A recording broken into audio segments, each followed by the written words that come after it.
And a welcome here to Wake Up Call with Dan Tortora inside the Great Lakes Honda City studios. Hope you're having yourselves a wonderful morning this morning on Wake Up Call with Dan Tortora. Great Lakes Honda City, 7140 Henry Clay Boulevard in Liverpool, New York. You will find them for sales and service there Monday through Saturday. Let them know the DT sent you, and you can get a sneak peek of everything that Great Lakes Honda City has to offer by going to greatlakeshondacity.com.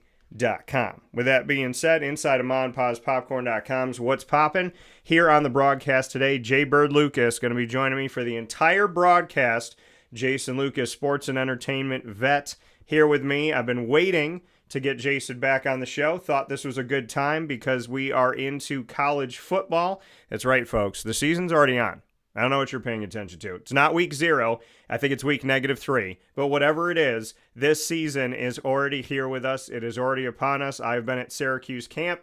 You can go and see all of my interviews with Syracuse coaches, including head coach Fran Brown, and student athletes by going to Facebook at Wake Up Call DT, X at Call DT, and Instagram at Wake Up Call _DT. You can also hang out on YouTube, where you are right now, watching the show on youtube.com/wakeupcalldt. Jason Lucas is going to be speaking with me about UCF. Will they be UCF fast again with Scott Frost? We'll get into that. And we'll also jump into college football in general. The top 25 has been released. Do you agree or disagree with the coaches poll as well as the AP, which have both come out having Texas number 1? And spoiler alert, the Big Ten's in the top 5 too. So we'll talk about all of that coming up here, and we'll get into the NFL preseason and fantasy football as Jason is, and he doesn't know this, but he's about to know it, but shh. He can hear us, but I'm going to tell you first. I'm going to tell you, maybe it'll lag for a second. He won't know. I don't know. You know what? I'm going to wait. I'm going to wait till we bring him on the screen to tell him what we're going to tell him. But something's coming up, and Jason needs to know about it. And we're going to get into the ingredients to success. Typically do it on a Tuesday. We're going to do it today with Jason because I just think that we should. And it's a good topic, something to get into that I've never spoken about before. So with that being said, on youtube.com, facebook.com, both /wakeupcalldt, and on wakeupcalldt.podbean.com, all up and down the East Coast, the Midwest, the West Coast, and all around the globe, you are here with us on Wake Up Call inside these Great Lakes Honda City studios, and I'm about to go picture in picture with my brother, Jason Lucas. Jay Bird, how we doing? Hey, buddy, here in the UCF highlight zone, everything's going great. I love it. And so I'm going to tell you the thing. So I've been doing something in the background here to get prepared for fantasy football season.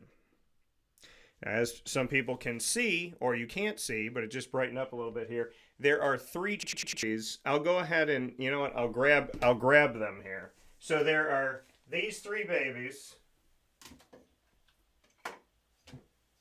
that I call, these are my title trophies. Okay, we have 3 of these that are right here with me, and these are from Pen and Trophy. This I got before we started working with Pen and Trophy. My first championship, my second, and my third. Well, Jason, it's so hard to see over all these titles. You're also still the small guy over there. I can barely see you. I know. So, but the good thing about this here is that Jason has done well for himself as well. And so Jay Bird has championships that he's won in the Wake Up Call Fantasy Football Floridian Leagues, and they are in the process of being made right now, emails sent and everything forward. So when I see Jason in a few weeks here, he will get his not 1, but 2 title trophies, winning in 2022 and 2024. So you will have some hardware to add to your UCF little dynasty room there, Mr. Bird. Very exciting, buddy. I've been doing some things to prepare for fantasy too. Good. I'm excited about that. What have you been doing to prepare? Drinking. That's what I was saying. Yeah. Yeah, Jason's really good at it. He'll be like 3 or 4 beers in by the time we get started. He'll look around the room and he'll go, Is this guy still here? You guys are idiots. And then he'll draft him. And Everybody has power on the table. then he'll win. And the name of your team, Jason, share with everybody. What's the name of my team? Oh yeah, y'all suck. Yeah. That's the name of Jason's team. Y'all suck. And you know what? He's been right 2 out of the last 3 years. So And 3 of the last 5. yeah. So give credit where credit is due. Now I need to win. I need to win again because it's been a minute since I have gotten one of these trophies. I'm happy to have 3, but it's definitely been a little bit of time here, Jason. What's your advice to fantasy football people out there? How do you feel like you win so consistently? I feel like you don't fall in love with anybody. Yeah. I think that's the biggest thing. Don't fall in love with any of your players. If they're not performing, it's time to move on. Find somebody else. Stay on top of the free agents list, injury lists. If you got a guy that's hurt, get him out of there as fast as possible and find somebody that can come in and perform. And to me, the biggest thing of all is just paying attention to who your players are playing in the playoffs so that your team is, once you've made the playoffs, your team is geared toward those matchups in the playoffs. You don't want to be, running your best player against the best defense. You want them to be running against someone not good at defense. And then switch your defense every week too. That's a great thing to do. Don't fall in love with your defense. Switch your defense to be playing against the Jets every week. It's a good thing to do. Yeah, no. If possible. The streamlining of defense is something that, I also second over the years here. And we do have a rule, Jason. You speak about having a drink during the draft. There is a rule.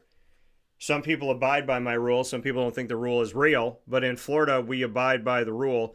Jason, what is the rule for kickers and defenses in the Wake Up Call Fantasy League? Kickers and defenses may only be drafted in the last 2 rounds. And if you break that rule?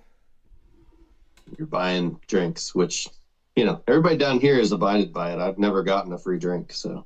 Yeah, that's very true. We had somebody up here, 9th round, give me a kicker. And I was like, and everybody and people just kind of stopped. And I said, you know what the rule is here? I said, you can draft a defense or a kicker, but if you do it before the final 2 rounds, you have to buy everyone a round. That's how it is. Yeah. So we have rules. Why do you feel like people just want to jump on the defense, or they just desperately need the Kansas City kicker, or their favorite team's kick? Why do you feel like there's such a I gotta have this? Because normally a defense or a kicker at best is going to maybe get you 15 points. Yeah, I feel like it's an experience. It's probably somebody new did that.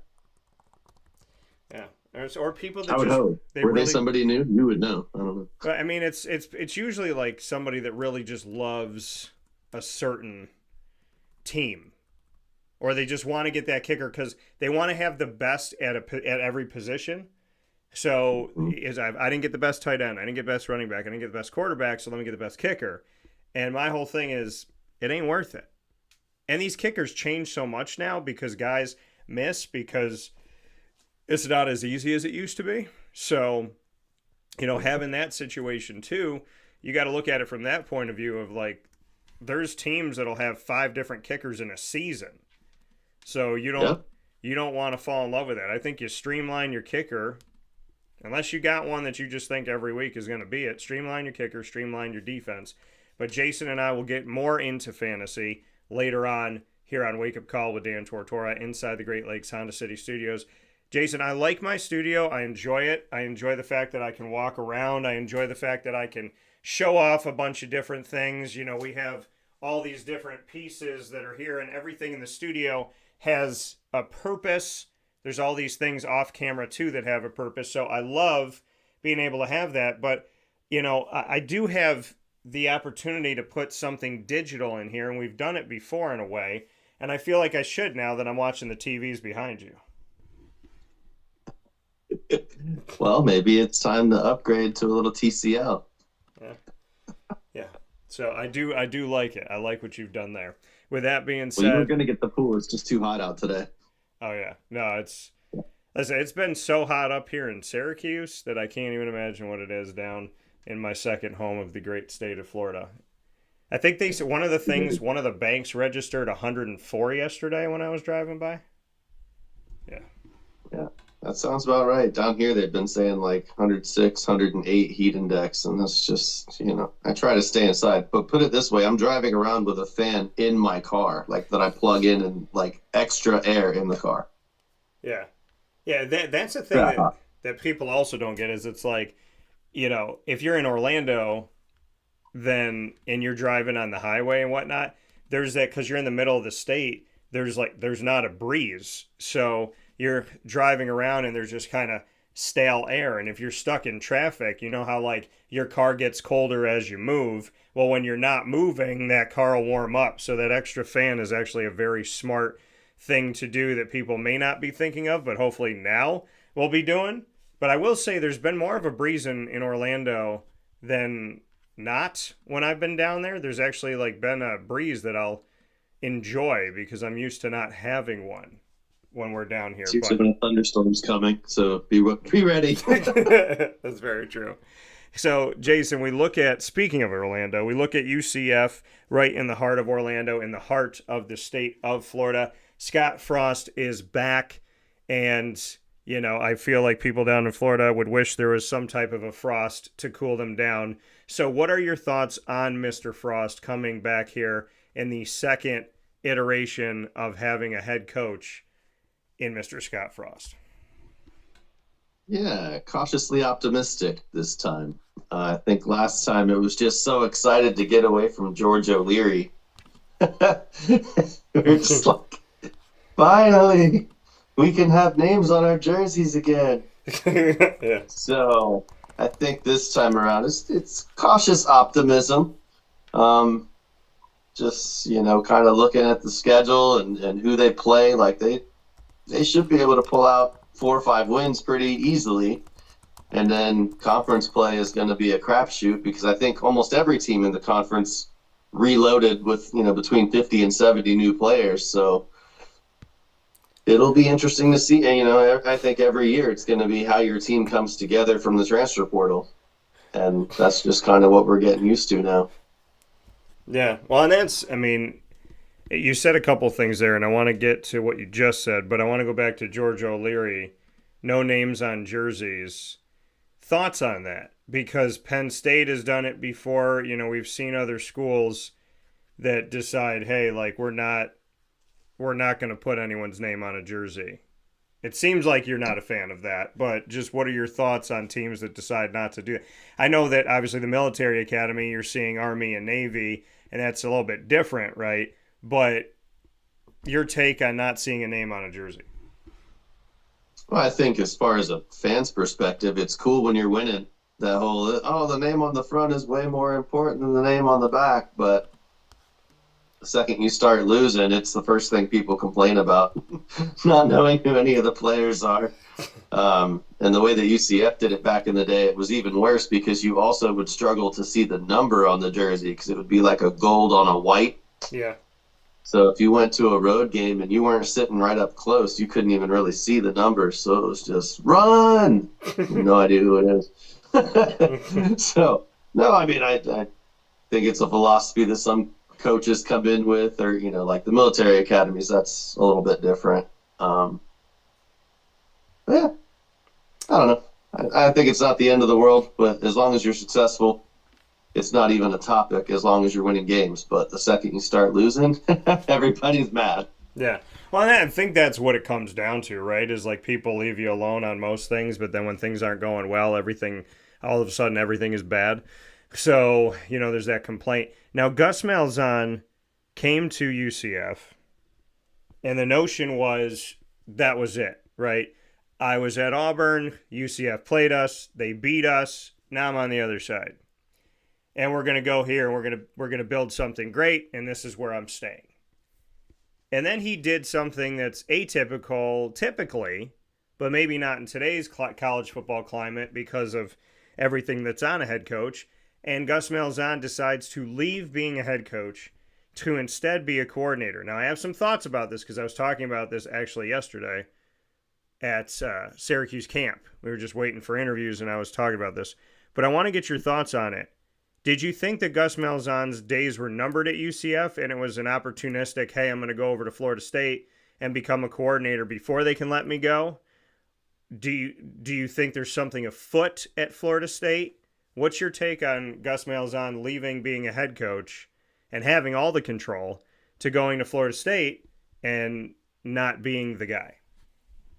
Yeah, from what came out about that, about 2 weeks left in the season, they had pretty much decided to part ways mutually one way or another, whether he was going to go to Florida State or just be fired and then maybe go on. But the way that it ended was actually good because UCF didn't have to pay a buyout and neither did Gus. So yeah, there was no money to be settled between the two.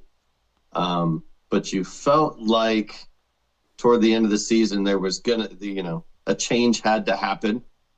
It just wasn't working. Yeah. And I've said in Gus's defense, like since 2021, when he came, he never started the season and finished the season with the same quarterback. So that's 2021. He came in, Dylan Gabriel got hurt the third game of the season, and you're throwing Mikey Keene out there, a true freshman. And that first season, he still made a bowl game and beat Florida. And then after that, every year it was something different. It was either, the controversy of a quarterback or quarterback injuries. Dylan Gabriel transferred after that first year. That really kind of threw a monkey wrench in all their plans. So he just had bad luck here. And it's unfortunate. We loved Gus and Christy here, actually. We almost lost Christy at one point. She was very sick in the hospital, and we were all, I remember, prayers up for Gus and Christy. And, UCF Nation's a very tight-knit group. But, yeah, it just didn't work out. I don't even have any, ill will toward Gus. It just didn't work. Yeah, and it's and you think when he came in, it was like, okay, normally people are leaving the non-autonomy group, non-power.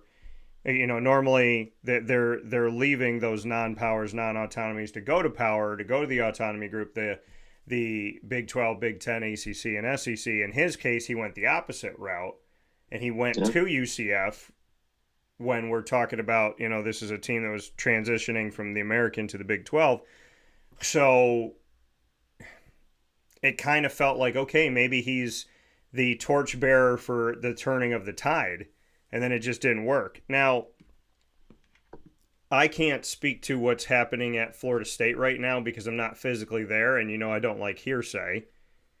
But I want to get your thoughts on Gus Malzahn and being at Florida State, not being a head coach.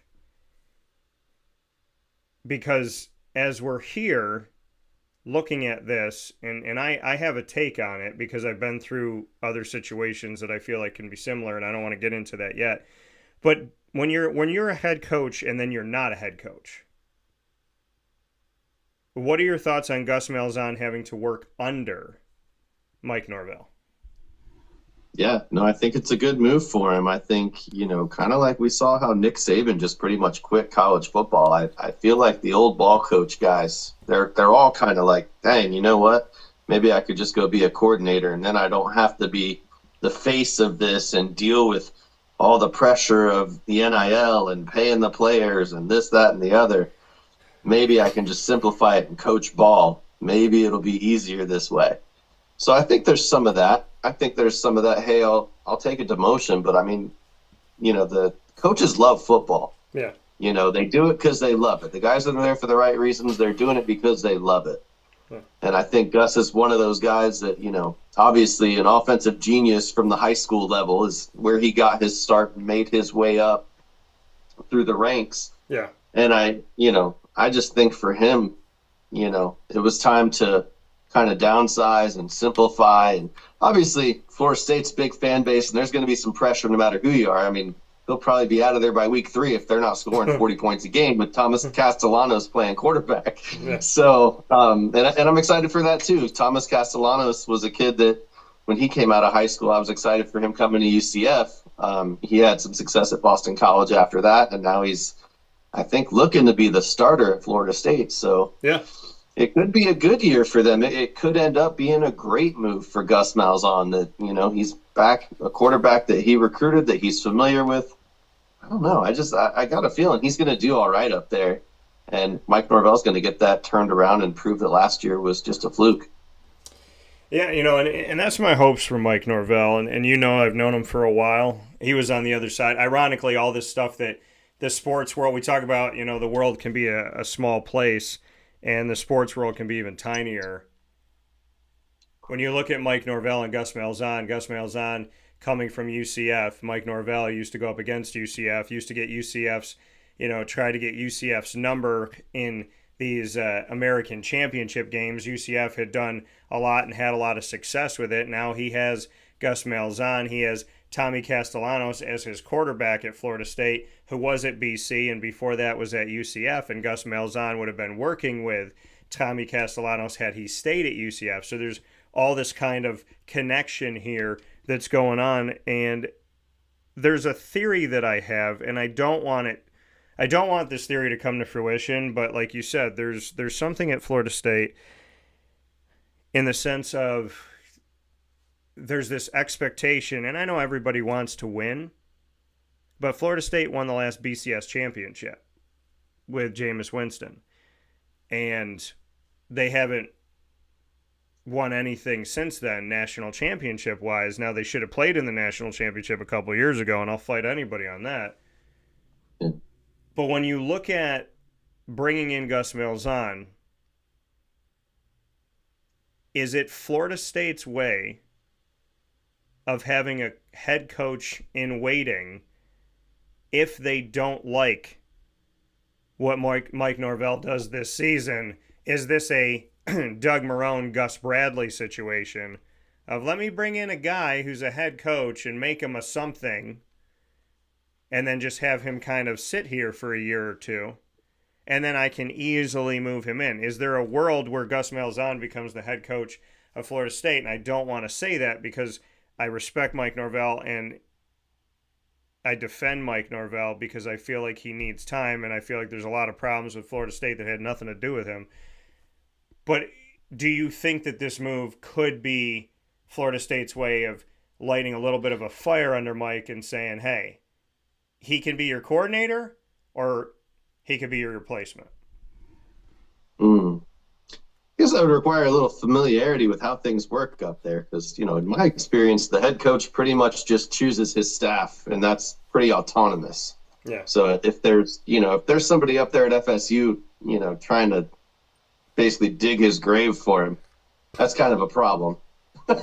So, no, I like to stick to my theory of Gus just needed somewhere to go and simplify things, and I think he's happy with that and content with working under Mike. Yeah. And just focusing on the offensive side of the ball, not being responsible for if the defense sucks. And I just from somebody that knows a lot of Florida State fans, I can tell you that there's a fire already lit, brother, because they pretty much knocked down the whole home side of their stadium on the lower half, and they've made it all club seating and kicked out people that had seats for 50 years behind their bench. So the fire has been lit, because if they don't win right off the bat, all those expensive club seats are going to be real empty, and it's going to be a real sad sight at Doak Campbell. So they better figure it out, starting with Alabama, week 0. So They better figure it out real freaking quick, or they are going to be in a lot of trouble financially and otherwise. Yeah, and my thing with Mike Norvell is he not only had a ton of success when he was at Memphis for 4 years, but he was sending guys to the NFL. A ton of guys to the NFL. And that's the thing that people don't pay. Because when he came to Florida State, they're like, what's Memphis? Where's Memphis? And I was like, you know what? You guys need to step back and you really need to just show some love and respect. Just give some time. If you don't know who the guy is, that's all well and good. but do your research on him. Do your research on the fact that he was successful, that he took a successful Memphis under Justin Fuente and kept it going. Not everybody can do that from coach to coach. And so he took the good, kept it good, made it better, won a title, won Memphis's first American football championship ever. And when he did that, then he moves on after sending guys to the NFL, after having so much success in the NFL. Or successful guys in the NFL and guys that are still in the NFL. So I think there's a lot to be said about what Mike did there. And then when he comes to Florida State, the way that Jimbo left, it just felt like he knew there was trouble and he just left. It was because Jimbo could have stayed there for the rest of his life. Now listen, Texas A&M paid him a ton of money. His buyout, he can live 10 lives on. And that's one of the things about going to the SEC. You're going to coach for 3 years, and a lot of you are going to be fired in a 3-year span. If you don't win, the SEC is very unforgiving in that. You come to the SEC, you get 2 years, 2.5, 3, usually around 3 years. But we saw it with a bunch of different coaches. Charlie Strong going to, he went to Texas, which is now in the SEC. But you see these moves that have happened. Chad Morris, who left SMU, went to Arkansas. They gave him about 3 years. Jimbo Fisher beats Alabama when nobody was beating Alabama. Didn't matter. Didn't make the college football playoff when he should have. Didn't matter.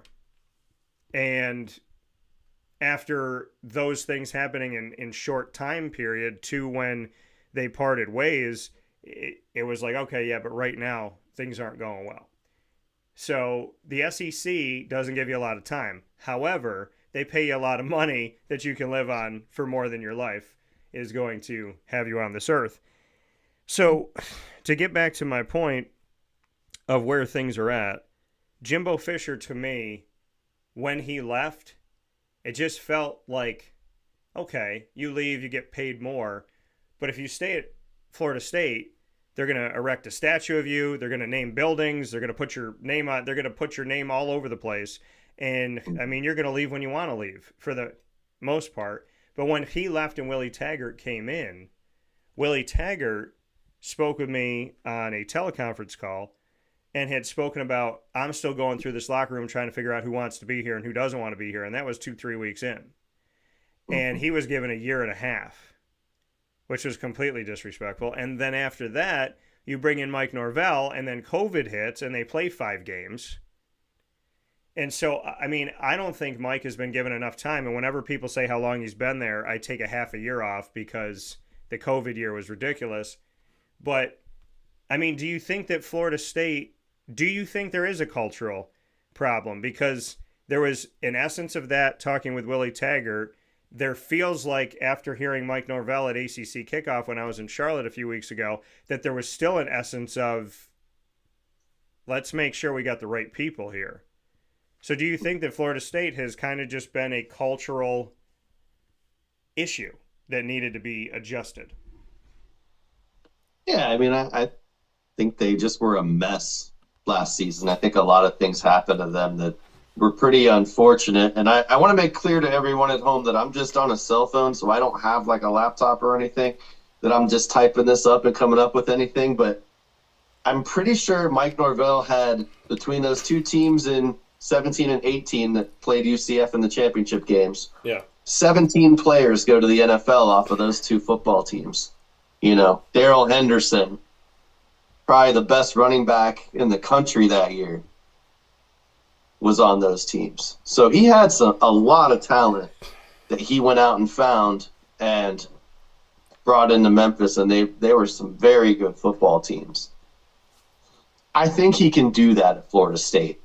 I think, if the money's there, which I'm just never familiar with what the NIL is for each school, but if the money's there and they're able to bring in whoever he wants, I think they're going to have a good year this year. And like I said, the fire's lit. The time is now. He's got to get it going. He knows he's got to get it going or he's going to be gone. He's, it's not dumb. So I think he's going to get it going there pretty quick. I think they'll be very competitive right off the bat. And Alabama's not Alabama without Saban. So I think they got a shot. I think you've got to give them a shot right off the bat to get it going.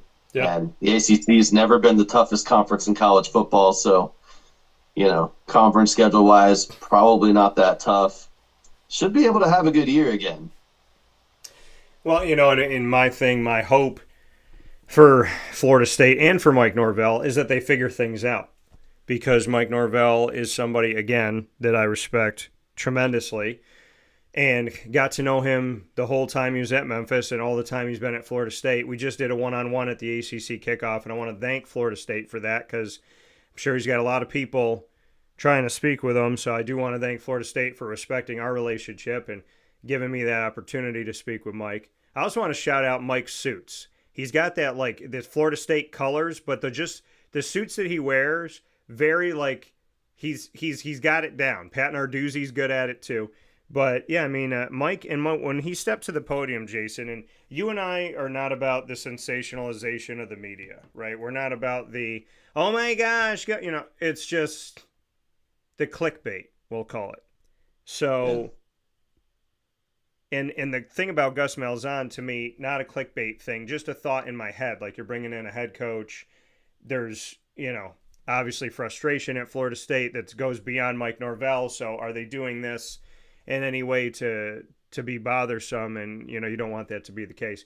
But when you look at Mike Norvell's speech at ACC kickoff, his opening address, I was right in the front row, right in front of him when he made this address.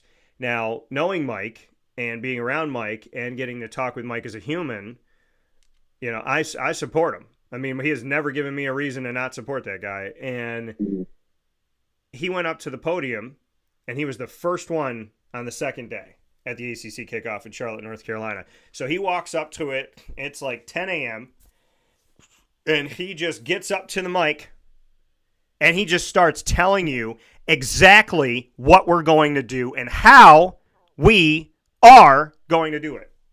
That loudness, that like, I'm going to hit this mic. I'm going to take this mic. I'm going to rip it. You're going to see all, like, the cords hanging off of it and the sparks from it. And when he finished his speech, because the media, sensationalization, when he finished his speech, somebody behind me said, such and such made a speech like that, and 6 months later he was fired. So there was the notion of, like, people people get fiery and people get angry when they step up to the mic and they talk like that. It's because they know that the heat is on. And I said, well, let me flip it. And I'm not saying somebody said, I'm saying the notion of that. The notion of, like, the media saying, well, like, if somebody comes up there and they're so vibrant and they're so like into it and they're so loud and they sound angry, it's because, like, they know the end is coming. I said, okay, what if it's the opposite? What if he has this fire inside of him because he doesn't think that what happened last year is up to his standard? What if he wants more from himself? What if he expects more from himself? What if he expects more from his team? What if he wants to light a fire under them because something happened that nobody knows about right before they got there, and he wants them to know that when we go into camp, this is how we're going into camp? What if he needed to lift the spirits and get into the hearts and minds of people that haven't bought in yet? What if he was sending a message to the boosters? What if he was sending a message to the fans? What if it was all a positive thing? So I want to get your thoughts, Jason, because the notion of a fiery coach and someone going, well, that means because he's going to get fired soon. And I look at the opposite side of it and saying, maybe he was the way he was because he's simply a passionate guy and he's gotten to the point where he's had enough. He's frustrated. He's trying to get a point across. I'd love to get your thoughts. Yeah, man, I think he's ready. I think that's really the overall, okay. He's ready. He had a bad year. It unfortunately, it followed up a year where, like you said, they should have been in the national championship game if not for injuries. And, like Saban says, you pay the wrong guy, you end up shit out of luck. I mean, that's what they did. DJU was not the right guy to be there and be their quarterback last season. I think we saw that pretty early on. Yeah. And there's not much you could do because they paid him a lot of money to come play quarterback at Florida State. So So I think he's got some of the right people. Yeah. If it's Tommy Castellanos this year playing quarterback there, I'm excited for them because a lot of arm talent, a lot of foot talent. He can move, and just from watching his high school film years ago, I remember seeing teams dropping 8 against him, and they still couldn't keep him from throwing deep. So, kid's got some talent.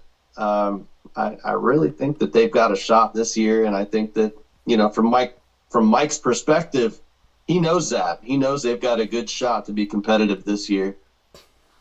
It's not a rebuild going on there. I think he knows that right now they've got a chance to win some ball games and turn things around. And like I said, last year was a fluke. Yeah, and again, I think like getting there and COVID happening and all that stuff going on, it didn't do any favors for a head coach coming in to a new place. Florida State this season will have Alabama first, and that game is going to be on ABC at 3:30 p.m. Eastern Time, Saturday, August 30th.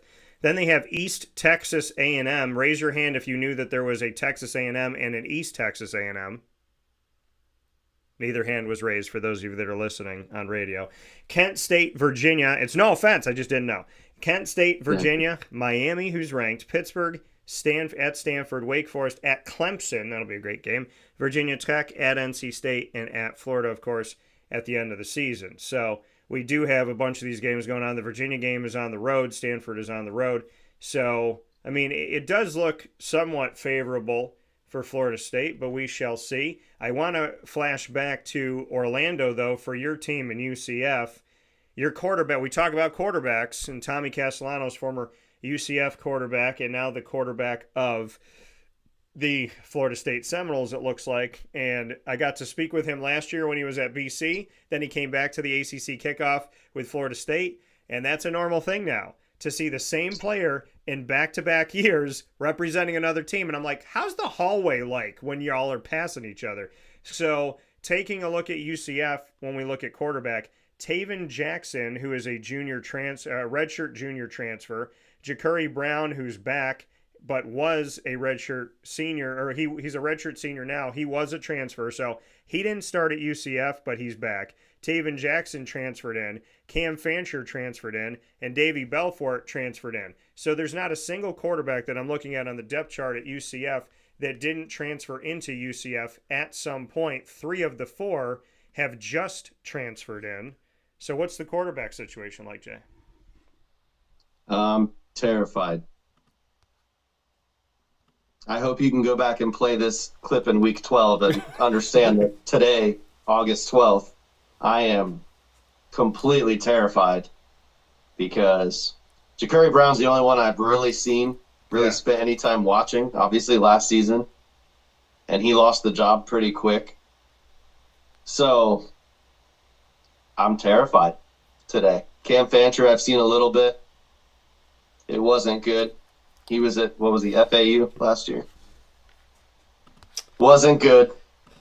I don't know much about the other 2 guys. So quarterback-wise, I'm terrified.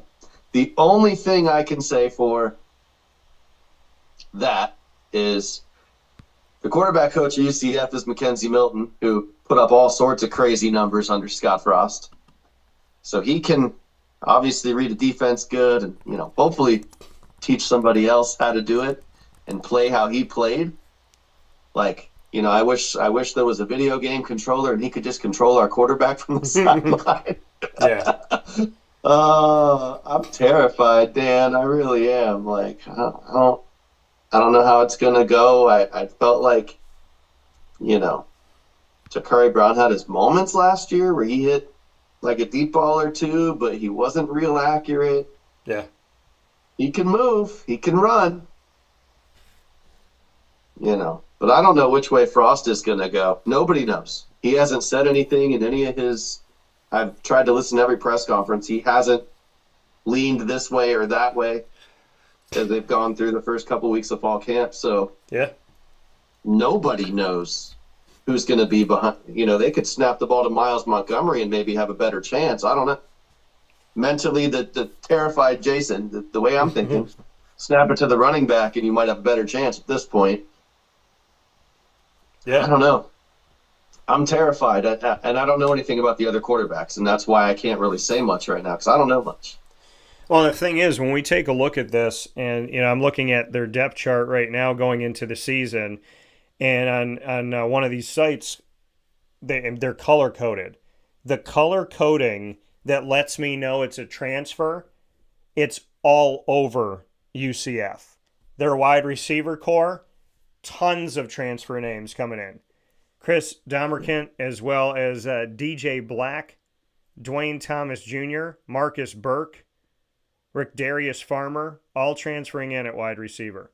You got transfers. He's out for the year too, I think. Which one? Rick Darius? DJ Farmer. Yeah.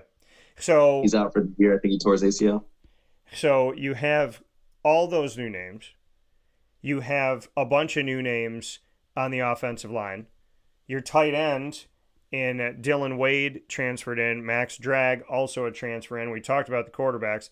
On the defensive line, you have Sincere Edwards, Horace Lockhart transferred in. You have R.J. Jackson Jr. transferred in. Your linebacker core, there's you're looking 1 to 2 deep from what I'm looking at right now. If this was to hold, you have the Lewis Carters, Kelly Lawson, Jaden Bellamy, all that's a corner. But Lewis Carter, Kelly Lawson, Jaden McDonald, Cole Kozlowski, all transferred in.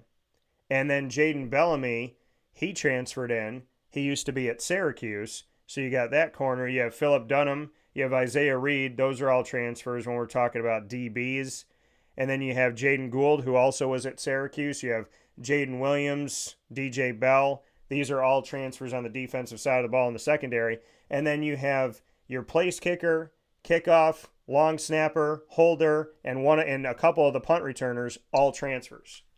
There's transfers all over this. And listen, today's college football, this is what it is, right? We see this with certain teams where it's insane. Other teams can. I will say, to the credit of Iowa, they have the least amount of transfer in their upcoming season. And I give a lot of credit to their coach, Coach Ferentz, and what they're doing there.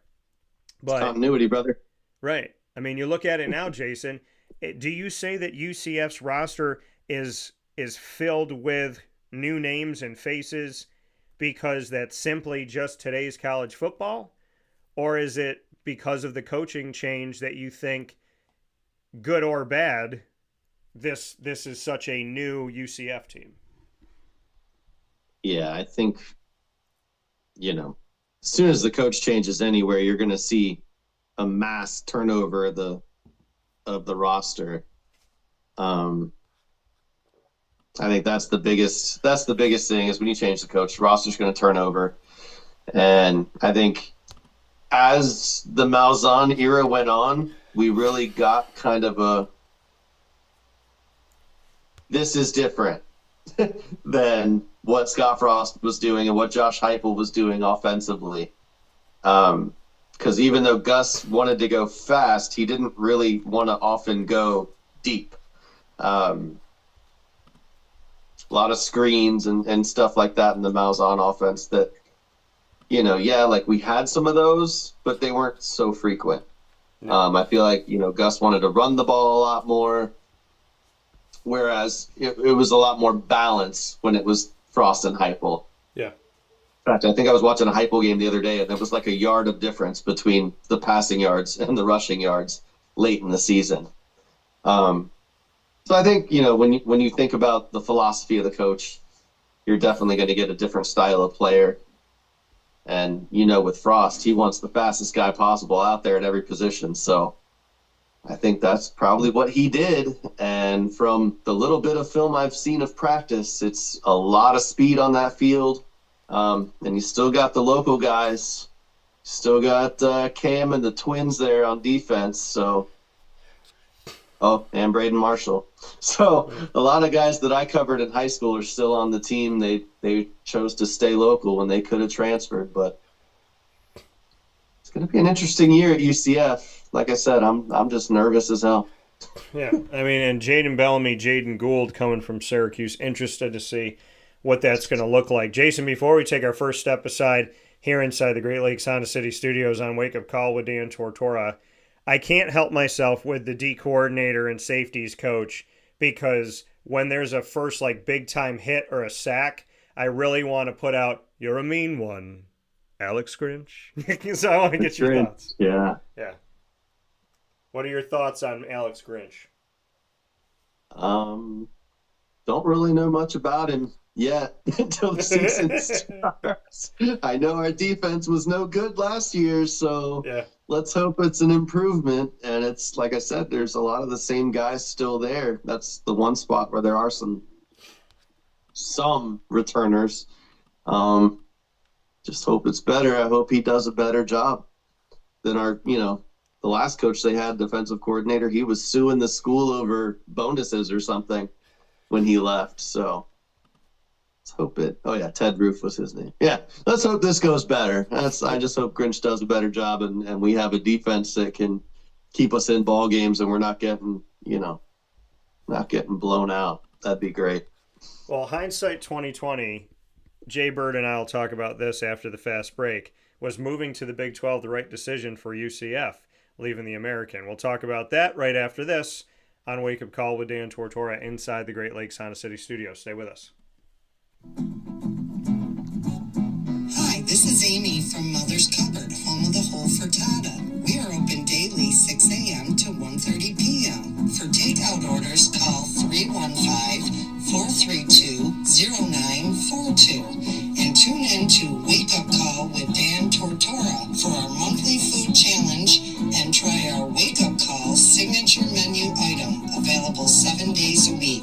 Here at Mother's Cupboard, we are Central New York, and it's our honor to serve you.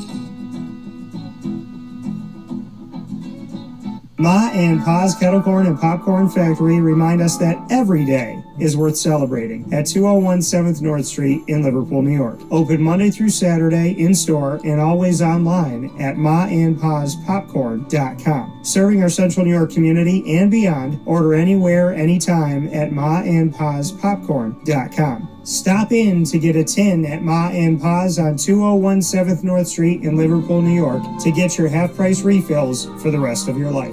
Come to Ma and Pa's for your holiday gift giving for family, friends, employees, and clients. And remember, for fundraising and events, to call 315-450-6272. That's 315-450-6272. Ma and Pa's Kettle Corn and Popcorn Factory. How corny are you? This is Jim Sikowski, owner-operator of Chick-fil-A Cicero, 7916 Brewerton Road in Cicero, right in front of the Home Depot. I had a deep feeling that God wanted me to do something bigger with my life and to help people, help others. He kept putting Chick-fil-A in my life, and I realized as I was going through the franchise selection process that positively impacting the lives of others was really core to what we do here at Chick-fil-A. First of all, it starts with the food. The food is brought in fresh daily. We bring in local produce. We prepare to order in the kitchen. We hand bread our chicken. We hand spin our milkshakes. It's great food. It doesn't taste like fast food. I think the second thing is the way people feel when they come in a Chick-fil-A restaurant. It's different. We try to treat people with intentional kindness here, which is very different and deeper than good customer service. And so I think it feels remarkable for most people to come in a Chick-fil-A restaurant. And then lastly, the impact that we try to have in the community is very different. It's a big part of the expectation of every operator of a Chick-fil-A restaurant is that they're actively engaged in their community, they're a leader in the community, and they're making a difference. When they realize that what we're striving to do is to shine a little light in their life, that's a very, very different experience than you will have in any other quick service restaurant. And it's that remarkable experience that I think people will emotionally connect with. Avicoli's Restaurant, located on 7839 Oswego Road in Liverpool, New York, has been serving our community for decades. Your place to go for home cooking on the corner of Route 57 and Wetzel Road is just minutes from Liverpool High School. And every single month, Wake Up Call with Dan Tortora is on site, on location, with Liverpool sports, student athletes, coaches, and administration telling their stories throughout the year. We look forward to seeing you on site at Avicoli's for their casual pizza aside, their fine dining as well as their bar. And of course, you can order online at myavocollis.com. That's myavocollis.com. For takeout, delivery, and catering, call 315-622-5100. That's 315-622-5100. Come on into the neighborhood spot Avocollis, open 7 days a week in Liverpool, New York.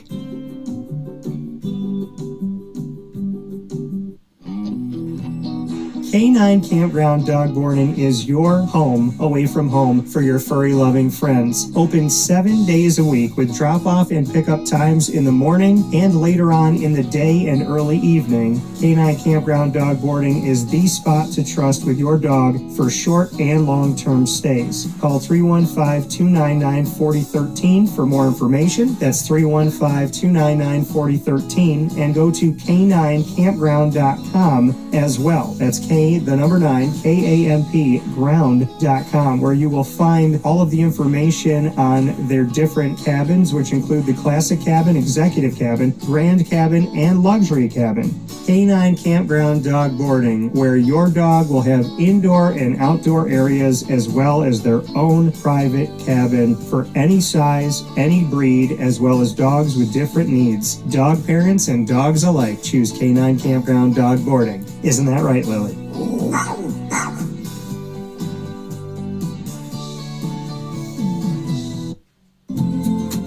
Looking for your next ride?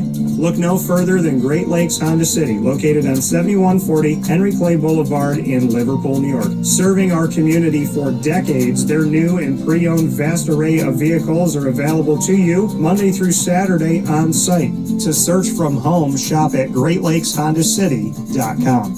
Call 315-365-5576 to set up an appointment. That's 315-365-5576 for Great Lakes Honda City, 7140 Henry Clay Boulevard in Liverpool, New York. Great cars, great people, Great Lakes.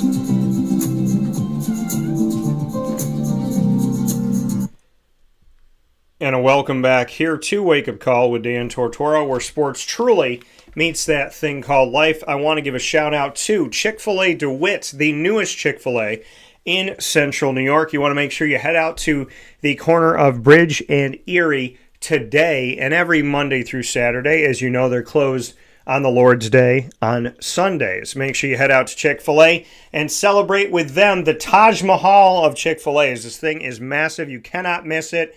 It is a giant brick building, double drive-through, and it is there waiting for you with all those Chick-fil-A favorites that you've come to love. If you've never been to Chick-fil-A, now's the time to go to Chick-fil-A DeWitt. And if you have been, now's the time to celebrate our newest location here in Central New York. Thanks to Megan Sorber and the team and everything that Chick-fil-A has done to make it possible to be there for you in our community on Bridge and Erie. Jaber Lucas here with me on the broadcast this morning. Jason, a sports and entertainment vet.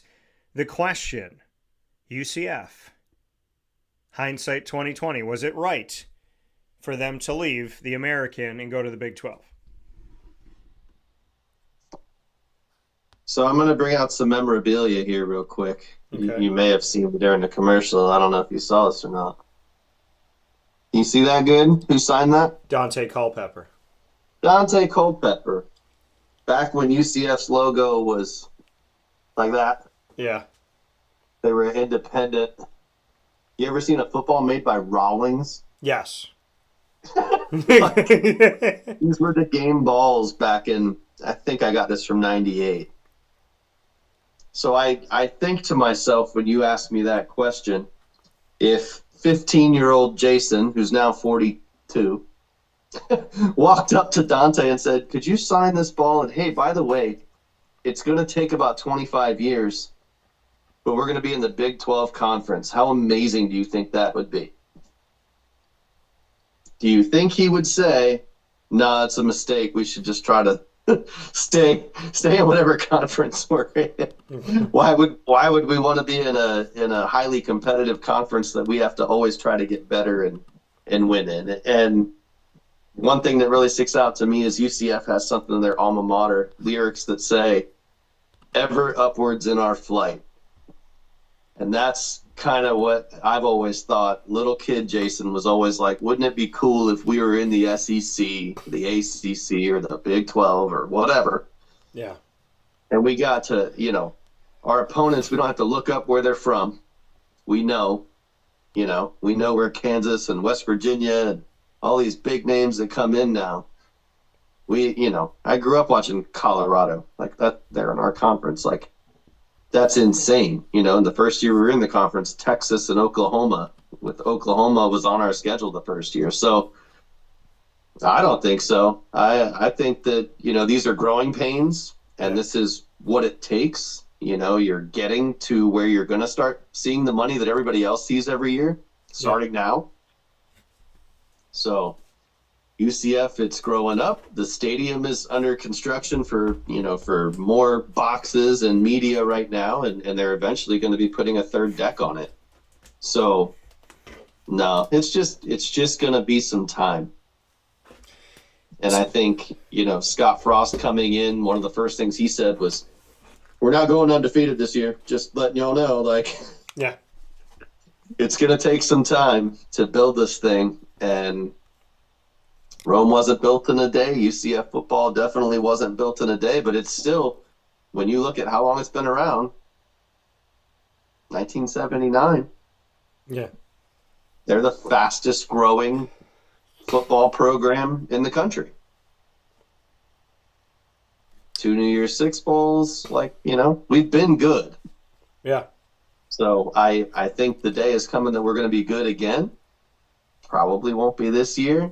Like I said, my expectations are very tempered going into this season, but I think that, we can be good again, and it'll be in the Big 12. And then you'll be asking me, should we be moving to the SEC or should we be moving, we're ever upward here. We're moving on. We're moving forward. So no, absolutely not. Not a mistake. And it's going to take some time to build, but we're going to get there. And let's remember, when we talk about history and UCF, 25-0. In the 26th game, an 8-point loss, 1 possession, to LSU on the West Coast in Dylan Gabriel's second ever college football game. Yes, Wasn't Dylan Gabriel. Oh, no, not Dylan Gabriel.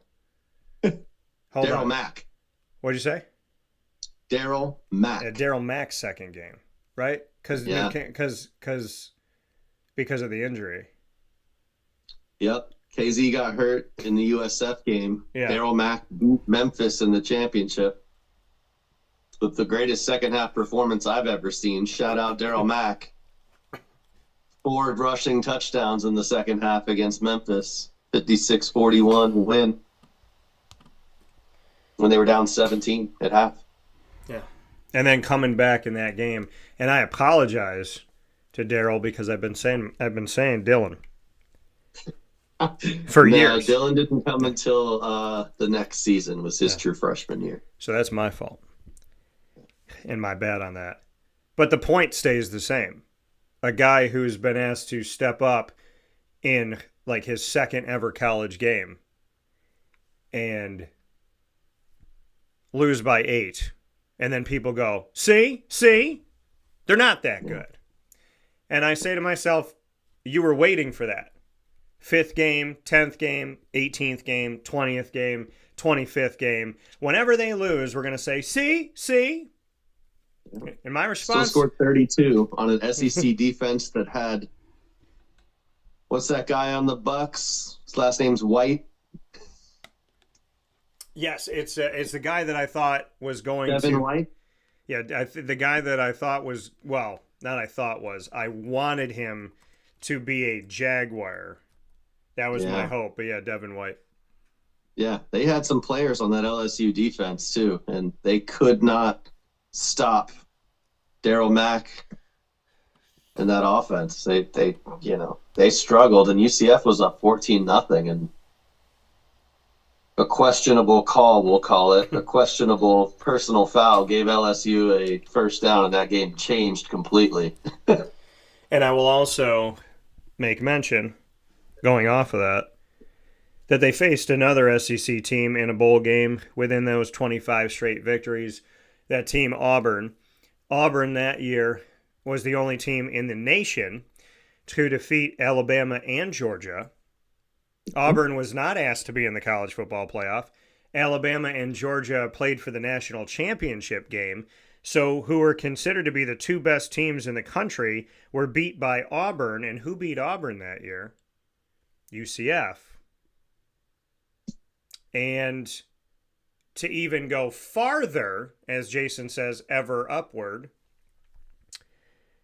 UCF went undefeated in back-to-back regular seasons with an entirely different coaching staff from one year to the other. What sport in any country, any sport, any level, can go undefeated at all, let alone go undefeated under one coach and his staff, and then go undefeated under a different coach and his staff in the back-to-back year scenario? UCF has done things that are historic in college football, yet they get little to no respect for the work that they've done. And I would like to also make mention of something that I do talk about here on the show. For everybody that's up the Dillon Gabriel booty when he was at Oklahoma and at Oregon, they acted like he was a new quarterback that they just found, that they brushed off the ground in some state park and were like, oh, there's a body, dig it out. And it was Dillon Gabriel. Now, Dillon Gabriel started his career at UCF. Dillon Gabriel is someone I covered at UCF. Dillon Gabriel is someone who had success at UCF. But when he went to Oklahoma, all of a sudden, wow, this is a really good quarterback. Then he went to Oregon, and going into the college football playoff, correct me if I'm wrong, the only team in America going into the postseason undefeated of 134 FBS schools last year. And he still is getting disrespect because he got drafted 2 rounds ahead of Shedeur Sanders, and everyone's talking about Shedeur and not Dillon Gabriel. Jason, UCF in this short order of conversation, these few minutes that we've talked just now, we have mentioned a team that went 25-0, a team that went undefeated, which is hard to do in any sport, a team that went undefeated in back-to-back regular seasons with a different head coach and staff, a team that defeated an Auburn team that defeated the 2 teams that played for the national championship that year, a team that only lost to 1 possession with a backup quarterback going up against an SEC team in LSU, and a Dillon Gabriel who was discovered not at Oklahoma and not at Oregon, but at UCF. At what point does the nation start respecting Central Florida? Probably the year that we finally win a national championship in the playoff. It's going to be a while. I understand, you know. You want to be a traditional power and all that stuff, and that's not what UCF is. And, you know, people hate something that's different. We're not Florida. We're not Florida State. We're still growing. We're still evolving with the transfer portal and NIL, just like everybody else. And, you know, like I said, anytime you change a coach, that's going to change everything, including, thank God, the culture. So we're excited. You know, to me, you know, cautiously excited to have Scott Frost back, because the one thing he does do is create a culture that's a winning culture and change. You know, it was toxic when O'Leary left. I've, you know, heard videos from players and, you know, have them talking. It was toxic toward the end of the O'Leary era. And even Frost himself said in the locker room speech, he was saying that, you know, there were guys that didn't even want to be in the damn building. So he's like, you know, I didn't think I'd ever get it turned around. To turn it around in 2 years was a miracle. And he, you know, put right people in the right places. And yeah, it was just that he couldn't do that again. Put the right people in the right places. And 2-3 years from now, he'd come back and look at me so scared of who the quarterback was going to be this year. Who knows? Yeah. Might be good again. But I do want to make a note of something, and this is God being God. You did your show and tell, and you had your Dante Culpepper. Well, I had a show and tell that I was thinking about, and I was like, man, I got to show Jason this, because I got this months and months back. And I went and got my card box, and I was like, I think it's in this box. And I kid you not, while you were talking, when we came back from the break, I put the box up here on the studio desk, and I reached into the box, and the first card that I put my hand on was the card of all the cards in this box. Look at this box. So you see this box, right? Here's all the cards in the box. I stuck my hand into the box, and the first one I pulled out was the one that I wanted. And it is an on-card auto signed 1 of 1. Tommy Castellanos. Oh my God, I thought it was going to be Dante Culpepper. I was going to fall over. But that's awesome. Now, I don't have a Culpepper signature. You were going to see me fall out of my chair if that was a Dante Culpepper. Yeah. See, Jason and I started as strangers. He was working in the front office of the Florida Tuskers of the then UFL. And I'm obviously working as broadcaster and a journalist. We met. We connected. He treated me as part of the team, which I'll never forget. And I wasn't there for 2 weeks because I was traveling and whatnot. And I came back and he goes, "Hey, where the hell you been?"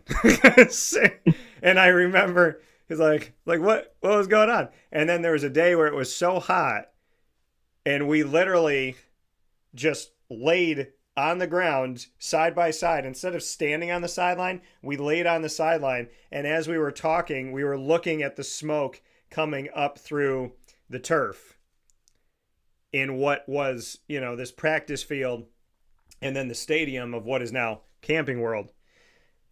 And we met all those years ago. And Jason and I have connected and paralleled so much that I'd be willing to go on a game show and have a board and be like, can you read each other's minds? And when you said the Dante Culpepper thing, that's what I thought of, because I feel like it could be literally anything. And I'd be like, they'd be like, "All right, Dan, if you could be a bird, what bird would you be? Write it down." And then Jason's like, "Ba-bam!"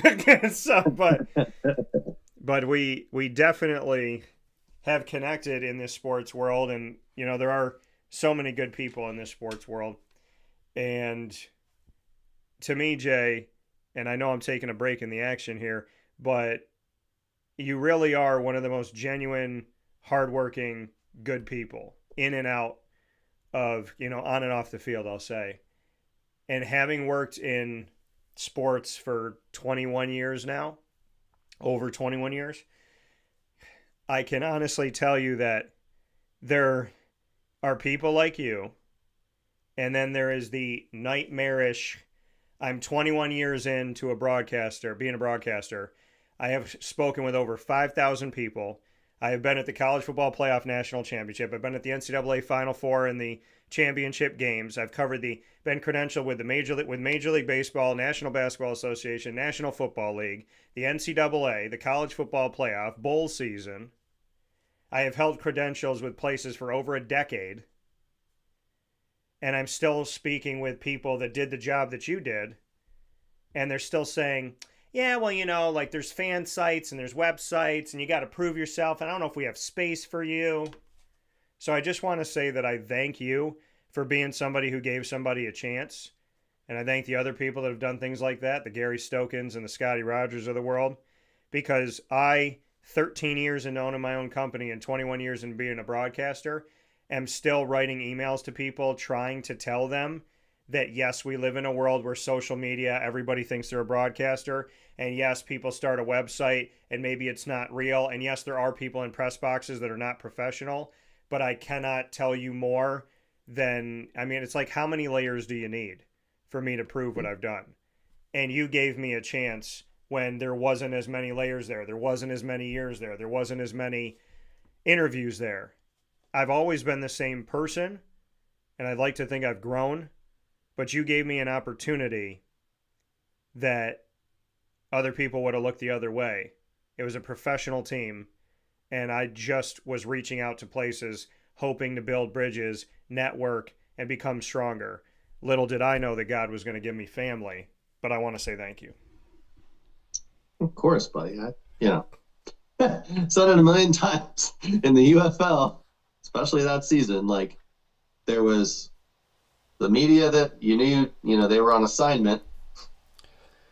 And then you weren't on assignment. You were, there because you wanted to be there. There's a huge difference.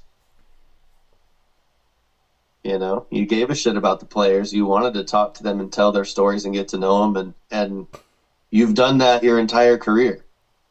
You get to know the players. You know who their family is. You know, not everybody gives a shit about that. You do.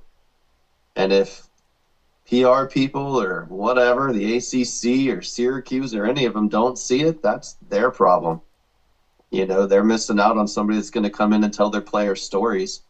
And the college level, especially with the turnover and all that shit, you know, to have somebody come in and wants to tell your players stories when nobody even knows who the F they are, that's kind of a rare thing. So, you know, guys like you should be in there telling those stories, especially, you know, I don't feel like the schools do. I don't feel like you read a lot of human interest stories in football players anymore. Yeah. I don't feel like their stories get told like they may have used to get told. You've got a lot of media that's just on assignment and they just want to quickly give an update on practice or the game and get their paycheck and get the F out of there. So you're different than that, dude. You always have been. You always will be. Not in it for the money, for sure. No. And I appreciate that. Glad to be a part of it with you. Well, I'm happy to have you be a part of it with me. Jason Lucas here. One of the best people to have in your corner and one of the people I respect the most. College football in general, Jason, as we get into this, and I let these words that you said, every time you say stuff, man, I'm like, I don't know if I deserve it, but I appreciate it. Same. Very much so. You're good people. It's good to have you as a brother. And I do want to say, and I want to give a shout out here because your firstborn and my first anything, niece or nephew, Carter, up in heaven with a K. God bless you, Carter James. My dad called me this week and he said, I have a friend and her granddaughter, born early, fighting for her life. Her name is Edith. And he said, can you pray for her? And I did. But if you'll oblige me, I'd like to pray with you since you and I both know the world of the preemies. So we're going to say a prayer right now. For everybody everywhere, whether you prayed before or not, pray with us. And whatever your religion is, you are welcome as you've always been. In the name of the Father, and of the Son, and of the Holy Spirit, amen. God, I come to you this morning, and I ask you to watch over Edith, to help her fight, to give her strength. I'm not going to ask for a miracle to happen. I'm going to ask for miracles to continue to happen because you have given us miracles forever, your Son being the greatest one. I ask you to send Jesus, send the Holy Spirit, and send yourself to Edith. Give her the strength. Give her the peace. Help her through this. May she be a medical miracle as Carter James has been a medical miracle. Everything that he did, all the fight that he gave, may she feel that fight, feel that fervor. May he watch over her. And every preemie that's out there fighting for their life, and everyone of any age that's out there fighting whatever they're fighting. Give us strength at any age. Give us strength in any situation. Give us your peace. Give us your love. Guide us towards you. Guard us from everything that is not you. Help us to heal and handle well whatever comes our way. And may you help us to truly, truly know you, hear you, and follow your call. Edith, you got this. Carter, we got you always. And I appreciate you, God, for everything you do. In Jesus' most precious name. In the name of the Father, and of the Son, and of the Holy Spirit. Amen. Amen. And my thoughts go out to that family too. Mom and dad, that's it's a lot to deal with. I wouldn't wish it upon anybody. Yeah. Just be patient. Just be patient. That's all you can be. Be patient and stay positive. Yeah. The medical miracle. And that's what I told my dad when he called me and talked to me about Edith. I said, Carter, surgery to surgery, just kept on going. And I said, to me, you know, that he didn't stop. To me, his spirit, he's getting bigger, he's getting stronger, he's up there running around. And I can feel that presence. You know, when I say his name and I pray that prayer just now, I can feel him in my chest. You know? And Yep. Miss Carly and Miss Gracie, they are something else too. Two of They me, started new school this week. which is nuts. And, God bless to those girls. So Jason is a boy dad and a girl dad. And you got my two nieces there with you. When I do come down, and hopefully we can figure something out around Labor Day, but we got to do our draft. Jason and I in the Florida League have to do that. And I know I always talk about it, but we got to make sure that we get this thing done because I want to make sure I see my nieces. So there's Jason's trophy. He's got 2 more coming. So now Jason and I will both have 3. But I've never won the Florida League. And Jason's won the Florida League 3 times. And the fact that his name of his team is Y'all Suck and he's right. That's the thing. That's the dagger. Is Y'all Suck. Why'd you name it that? Because you do. This one has the old team name on it. Was it? Hold on. Go over to the other side with it. There you go. Keep going. All right. Oh, that's the Orlando Breakers. Yeah. Yeah. That's before I got cocky. So, yeah. And he got cocky and he kept winning. It's like Terrell Owens. Terrell Owens would literally say, I'm going to run all over you today. Then he had 2 touchdowns and 200 yards. Like, he would say it, then he would do it. Not everybody can do that. But Terrell Owens and Jason Lucas. Top From 20. the TV show Coach, if you don't know, Orlando Breakers. Yeah, the Orlando Breakers. TV show Coach, one of the greatest TV shows ever. Shout out to that show. Craig T. Nelson. That's right. Well, I'm a big time Craig T. Nelson fan. If you haven't seen the movie Family Stone, you will cry, but you will also laugh. Go see that movie. And it's on streaming all over the place. One of my grandma's favorites. Shout out to G Mama in heaven. The college football rankings have come out going into the season, into week 0, which is actually week 1. They just won't call it that because they don't want to admit that there's more weeks in college football now, but there is. There will be a week -1 at some point, probably. I don't know. The AP top 20, that's why I said we're in week -3 right now. In the AP top 25 in the coaches poll, let's go down the line here. I'm going to go through the top 10, and then I want to get your thoughts. Texas, number 1. People have been clamoring for Arch Manning. I don't think that Quinn Ewers sucks. I don't think he's a bad quarterback. I was at the Chick-fil-A Peach Bowl. I was at the Instant Classic Texas-Arizona State. I was at the ice water in his veins fourth quarter, Quinn Ewers. Ice water in his veins, 4th and 10, drops back and throws a pass across the middle to win the game, Quinn Ewers. I think it was to tie the game. I think that people would have hated any quarterback in front of Arch Manning because they just wanted to see Arch Manning. Right. So I'm happy you agree with me on that. So now we have Arch Manning. I want to get one of his autographed cards. They're already ridiculously priced. Texas is number 1 in both polls, the AP and the coaches poll, going into 2025-26. The AP has Texas, Penn State, Ohio State, Clemson, Georgia, Notre Dame, Oregon, Alabama, LSU, Miami. The coaches poll has Texas, Ohio State, Penn State, so they flip them. Georgia goes from 5th in the AP to 4th in the coaches poll. Notre Dame goes from 6th to 5th. Clemson goes from 4th in the AP to 6th in the coaches poll. Oregon's the same, then Alabama, then LSU, then Miami. Here's the interesting thing. Of the top 10 in the AP and the coaches poll, in the top 10, same teams, a little bit of a different order like I just told you here. Texas, new quarterback. Ohio State, new quarterback. Georgia, new quarterback. Notre Dame, new quarterback. Oregon, new quarterback. Alabama, new quarterback. Miami, new quarterback. The only teams that are ranked in the top 10 going into the season that don't have a new quarterback, Penn State and Drew Aller, Clemson and Cade Klubnik, and LSU and Garrett Nussmeier. Your thoughts on the top 10, Jay? Pretty much based upon who pays the most for their roster at this point. Yeah. I would think whoever paid the most for their roster, whoever paid the most for their quarterback, their new quarterback, whoever paid the AP or the the polls to be number 1 the most, Texas. I mean, when I think of deep pockets, I think no further than Austin, Texas.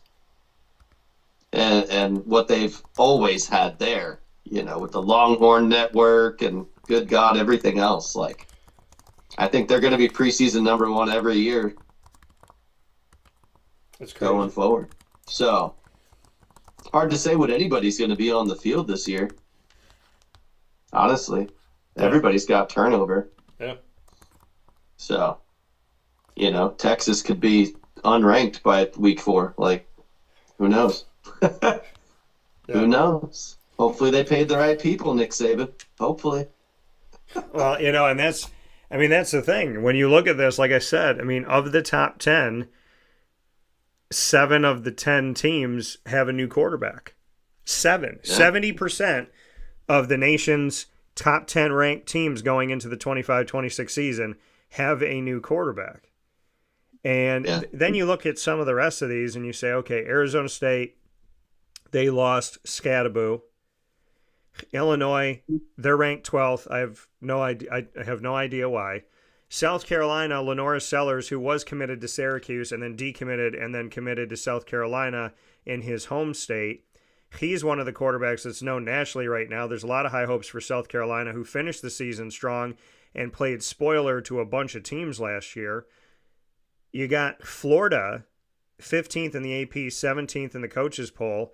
So there's a lot of high hope for Florida, even though Florida has been trying to figure things out under Billy Napier. Tennessee. They're going to be good. You think so? Oh, yeah. DJ Lagway all the way.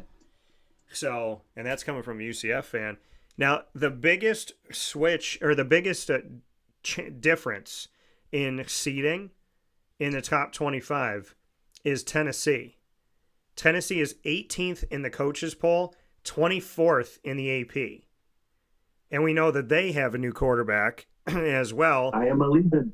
Yeah, as Nico Iamaieva decided to leave Tennessee to go get paid more money in a state that taxes you more, so he's actually making less. I am believing. So what are your thoughts on Tennessee? It's Syracuse's first opponent. This is a team ranked in the top 25. The coaches think that they're better than the media thinks they're going to be as of right now, but they both got them in the top 25. I don't think the top 25 from the coaches to the media, there is no differences. Oh, no, there's one. There is one. BYU is in the coaches poll, and they're not in the AP. So that's interesting. I also want to make mention of Kansas State. 17th in the AP, 20th in the coaches poll going into the season. Kansas State, they would not take out of the top 25 last year. They lost to 3 unranked teams, and they were doing everything in their power to keep Kansas State in the top 25, which is beyond me. By the way, Syracuse got 16 votes in the coaches poll, and they got 0 votes by the media. Big surprise. So that's going to be a hell of a confusing game, Dan. What, Syracuse? That's a lot of damn orange in one place. Well, you have the pale orange. You have the dull orange, which is the Tennessee, that palish orange, and then you have the vibrant orange. I think they should both wear orange in the game and just confuse everybody. I want to know what that would look like on screen. By the way, Rick is watching. He said, shout out to the Florida League. My response to Rick, and Rick, I meant it. I put shout out to you, Rick, and I'm kidnapping you in Atlanta and bringing you back to Orlando for the draft. I hope Rick knows that. And Jason is doing the fin for the fact that him and Rick are the Miami Dolphin residents in our Wake Up Call Florida League, and they always end up stealing each other's players. However, they're always nice enough to leave each other somebody. So one of them will take one, and it's like this unspoken alliance of, if I get that guy, you can have that guy. He takes Tyreek, I take Waddle. Yeah. Every year. Yeah. Will you be doing it again? I don't know. They're both injured right now.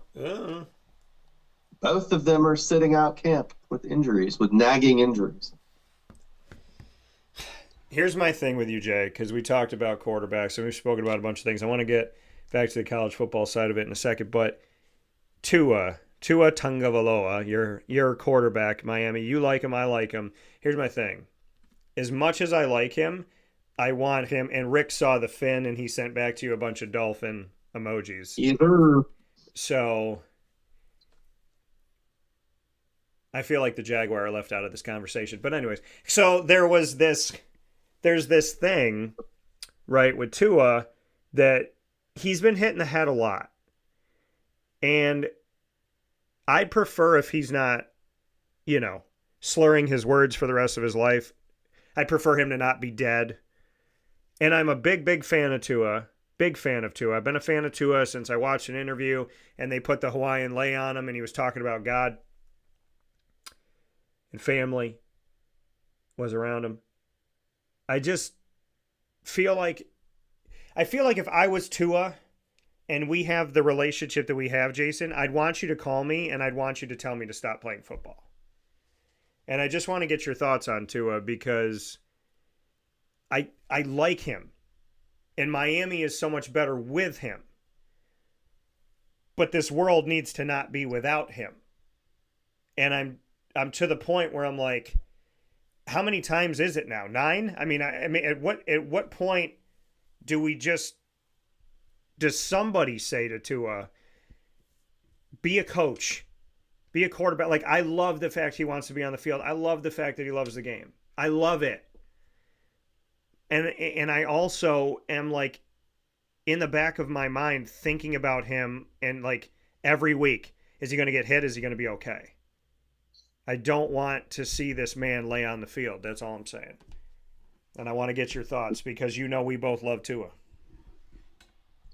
Well, I mean, I don't think that I've ever left a stadium with more of a broken heart just about the player and not so much about a loss than last year when the Dolphins played Buffalo and Tua went head up into a guy and didn't get up. So,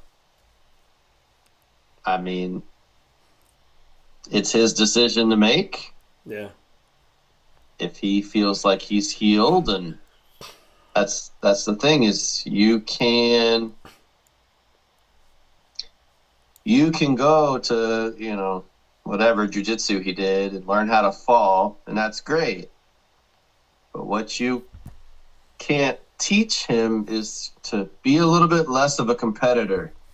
Yeah. When you're getting blown out and you're throwing interceptions like he was that night, don't get so pissed off that you go try to run over a DB. Yeah. Slide. I don't care if a first down. We'll kick a field goal. He was pissed off, and that's the non-athletes that comment on what he did that night.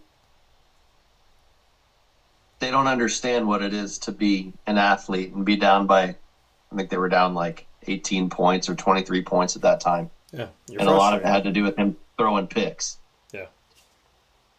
When you're an athlete and you're struggling and you're having a terrible game, you are pissed off. And you're gonna be more aggressive and you're gonna try to hurt somebody else, which I don't want to say he was trying to hurt the Bills player, but he went in there, as hard as he could to get the first down and deliver a hit. And he ended up knocking himself senseless. And really at that point, the Dolphins season became moot. And that was week 2. Yeah. Literally there was, 96 hours between games, between Sunday finishing up with Jacksonville, which was a comeback win, and then Thursday playing Buffalo. Yeah. And, I just think that, you have to take that into account. The fact that maybe when they get down, that's when Mike McDaniel needs to be backup quarterback. Yeah. Maybe he's got to have a quicker hook with him in games where he struggles. Yeah. Because that's the thing. I don't knock his. Yeah. Go ahead. What were you saying? I can't think of anything else to say other than, it's his decision, but. Yeah. It's just hard because you don't want to. And I said it about Eric Dungy. Well, he shouldn't be hurt. He's going to hurdle somebody. He's going to hurdle at least one person a year. And when you were talking about Tua and saying, when you're down, if you don't understand an athlete and their frustration, especially if they feel like it's their fault. Like Dungy was the type of guy where like if he had made a mistake, next play, I'm going to kill you. I'm going to run right over you. Like, I mean, that's Robert Griffin III. Like, why didn't he get out of bounds? Why did he jump and was parallel like Superman to the ground, and then he gets propellered out of bounds? It's, the dog mentality, not everybody has it, and I respect it. And that's why I'm torn, because I respect Tua. I respect him like crazy. I want this dude to play for the rest of my life, because I want people to be out there that can affect a team in such a positive way and that have such a fight in them. And I also want Tua to like not be in a wheelchair, unable to speak. And not that that's the case for everybody, but it does happen. And that's my thing. I mean, and that's not just Tua. It's my thing with football in general. I love football. You and I both love football. We love watching football. Football all day, every day, all the time. And we have friends that play. Yeah, you got it right behind you. And we have friends that play and have played and will play. And that's the other side of it. Like, what if one of our friends didn't know who we were? What if one of our friends had dementia? And, like that's the thing that you think about, because like that's the other side of football. But nothing in this life comes without a price, right? You want to build a business, it's going to take a lot of time. You're going to have to make sacrifices. I'm not married now. And when I was, she didn't understand. Like, when I come home, you're done. It's like, no, recruits can't talk until 7 or 8. I have games at 7 o'clock. I won't be home until 11. I'm going to be doing interviews on the road. I have to travel to this place. I got to travel to that place. There's sacrifices that you have to make. Now, I've gotten better. I'll put my phone down and eat dinner. But there's always a sacrifice to chasing your dreams. Nothing comes without a sacrifice. And Tua knows that. And that's why I don't knock him. Because if I was in his shoes, I wouldn't want to come off the field either. And even if Jason called me and told me, and even if he picked me up and tried to carry me off the field, I'd be kicking and screaming, I'd be like, look over there. And then I'd fall on the ground and I'd run back on the field. And, so it's just such a hard thing, because I feel like this game is taken away from these guys so fast. And people that watch football, they're on to the next person. A fan is on to the next guy. But you and I, again, you talked about like building relationships. Like, we care so much. Like RJ Harvey, like, I don't know him personally, but because I covered UCF, because UCF has been in my history, because you're connected to UCF, I now want him to be the lead back in Denver. I want him to be the best back for the Broncos. I want him to have 1,000 yards this season because of our connection. And because he's got good numbers, and the dude got disrespected, like typical when it comes to UCF. And, so it's like for you and I, when we watch football, Jay, it's different because we care and we love and we want to see them succeed. And I just, I'd love it if everybody watched football that way, as opposed to, okay, well, this guy's injured, so that means I got to change my bet. Yeah. No, and I think RJ's going to be set up for a great year this year. I was just watching something John Gruden said, hey, watch out, fantasy football players. RJ Harvey's probably going to get the ball 300 times this year in Denver. They asked him who his surprise player of the year would be, and that's who he picked. So yeah. I'm excited for RJ. I think, like we always say, the way that God works, I think RJ ended up where he needed to be. Yeah. And I think he's gonna be great. Well, and for those people that were paying attention to Ashton Genty, who I respect his numbers, of course, I do want to just let y'all know something. And Rick, I'm going to get to your point that you made here as well, because I saw that you had a point that came in, and I don't want to miss it. I just want to let people know RJ Harvey's statistics, just for giggles. I believe I've done it before, but I'm going to do it again because I feel like it.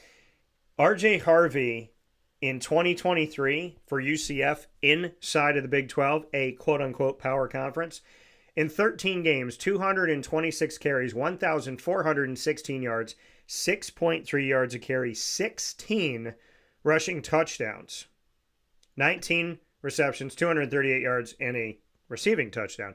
Last year at UCF 2024 in the Big 12, 12 games, 232 yards. In one last game, 1,577 rushing yards, 6.8 yards a carry, 22 touchdowns rushing, 20 receptions, 267 yards, and 3 receiving touchdowns. 25 touchdowns last season, and just shy of 1,600 yards rushing. If you add rushing and receiving, the man had over 1,800 yards last season. But you didn't hear about him because the nation wanted to talk to you about Ashton Jeanty, as they should talk about Ashton Jeanty, but completely forget about R.J. Harvey and the difference and discrepancy of when these guys are drafted.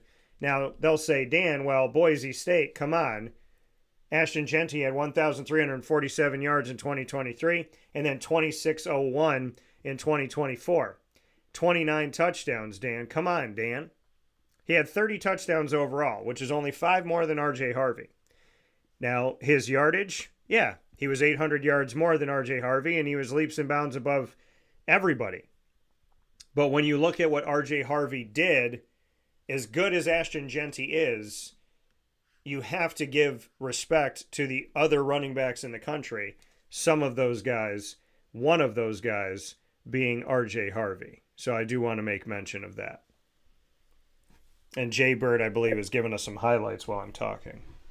I turned you into ESPN, Dan. Bum, bum, bum, bum.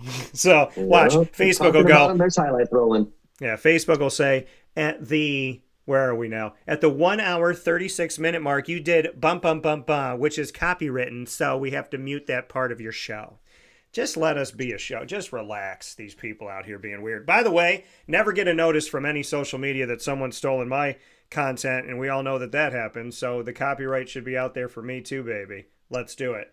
I do want to make note of something, though, as we talk about the NFL and running backs. Guess what happened while you and I were talking this morning, Jay Bird?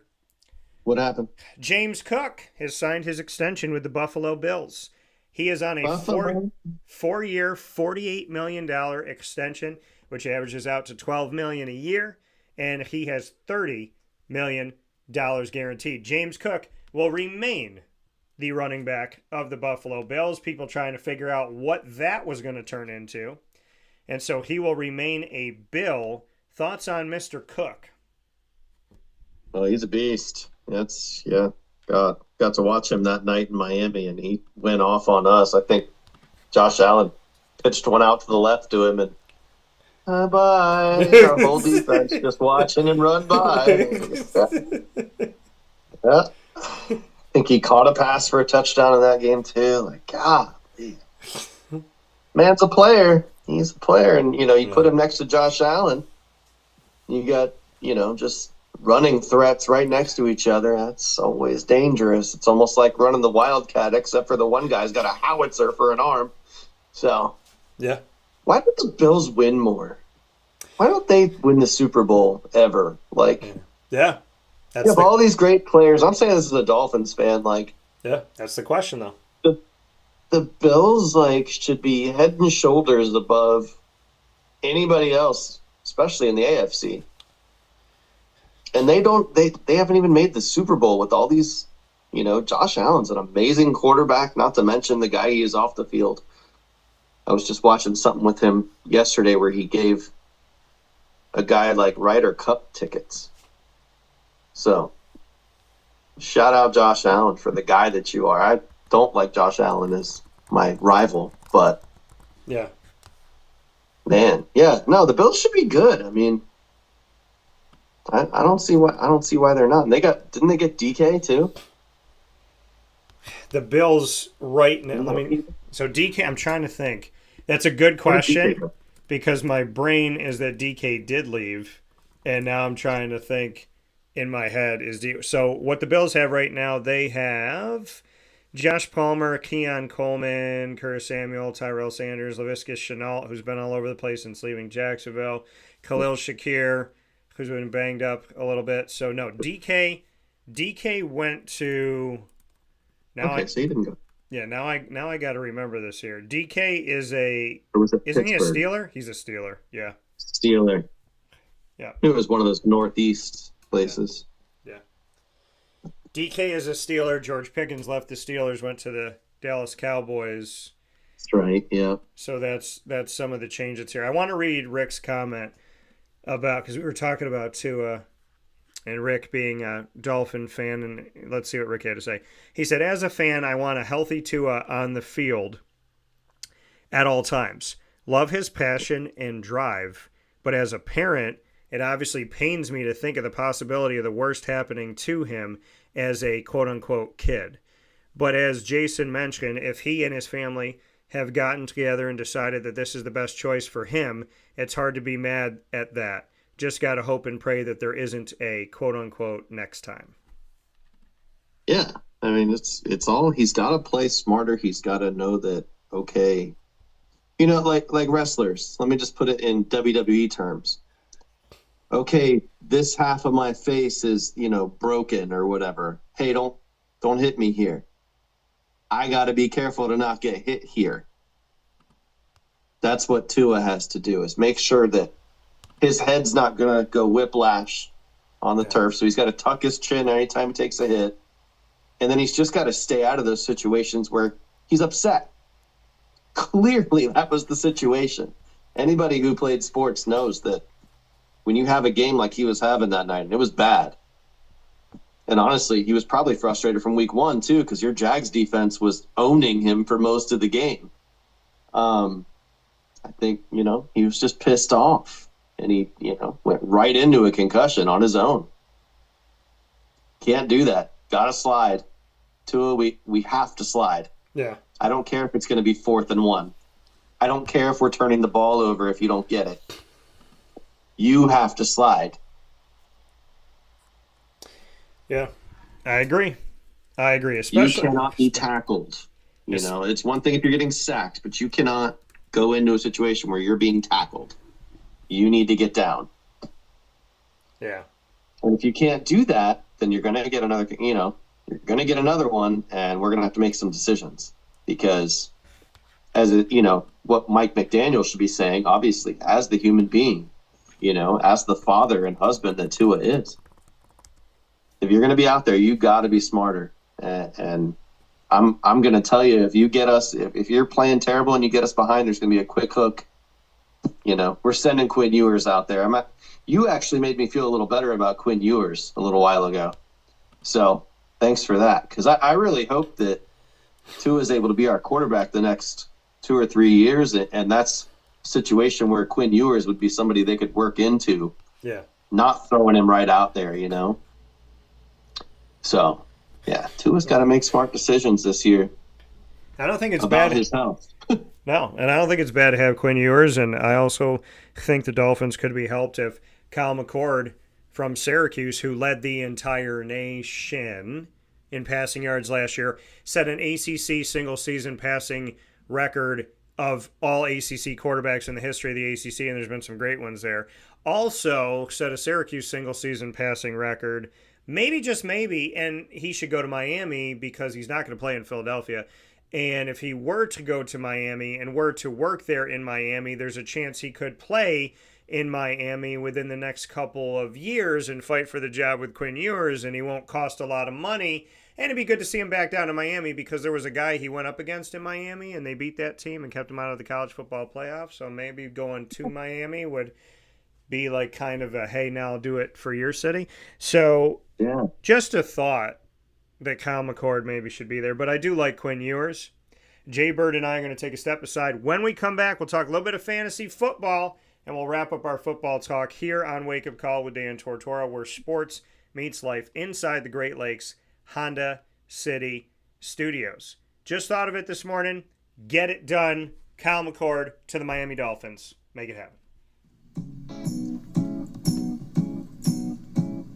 In these unique times, there are those in our community that give us a sense of normalcy and positivity. Pizza Man on 50 Oswego Street in Baldwinsville has been here for you for over 35 years and is here now. Call 315-638-1234 or order online at pizzamanbville.com to bring those familiar tastes into your home. And remember to come see our monthly on-site broadcasts centered around the community and our Baldwinsville Bees. Pizza Man in Baldwinsville. Any way you slice it, they are always here for you.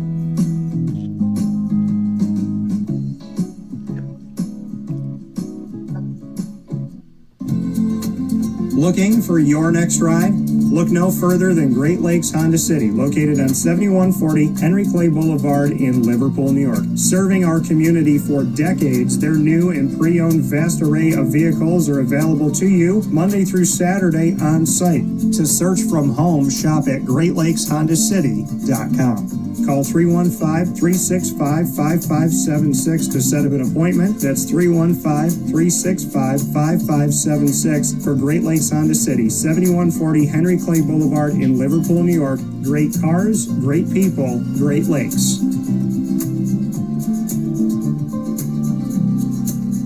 All right, you need to come out here and get yourself the Brooklyn Pickle. I was talking about this with one of my buddies. I was like, yo, there's no better sandwich in the state of New York than the Brooklyn Pickle. And now that I found out that they're going down to North Carolina, we are taking over your taste buds everywhere you are, wherever you're going to be. You need to get yourself out to the Brooklyn Pickle. Pinehurst, you just realized that you found yourself the best sandwich shop that you're ever going to have. This is a glorious moment. It's a blessing to your community. You're welcome. Brooklyn in the house, baby. Go over to the Brooklyn Pickle. You already know what it is. You heard the man. Head to Brooklyn Pickle Pinehurst on 1788 Old Morgantown Road in Southern Pines, North Carolina.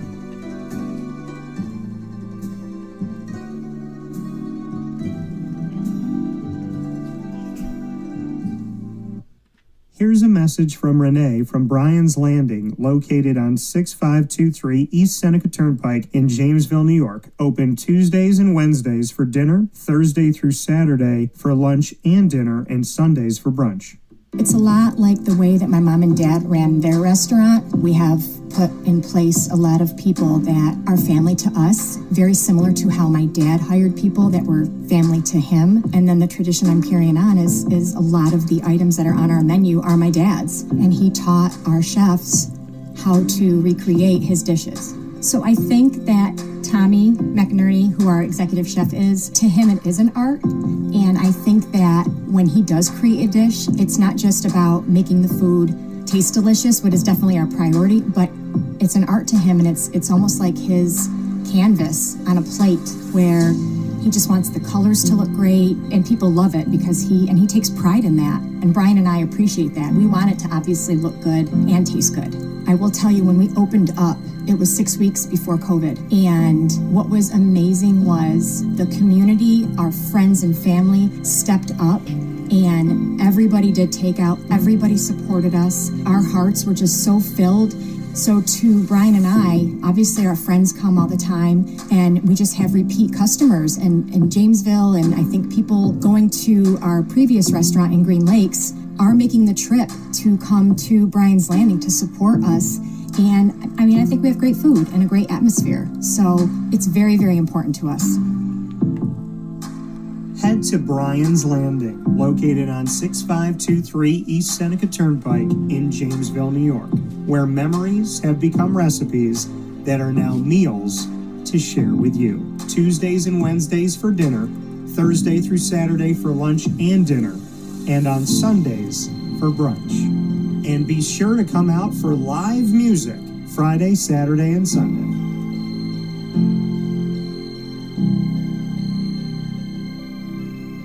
Life gets busy, and sometimes that means us running around. So Canine Camp Dog Daycare offers you an opportunity to give your dog a place to stay while you take care of what you need to throughout the day. Canine Camp Dog Daycare is located on 228 Old Bridge Street in East Syracuse, New York. You can see it from the highway, and it's just off of Erie Boulevard across from BJ's Wholesale Club.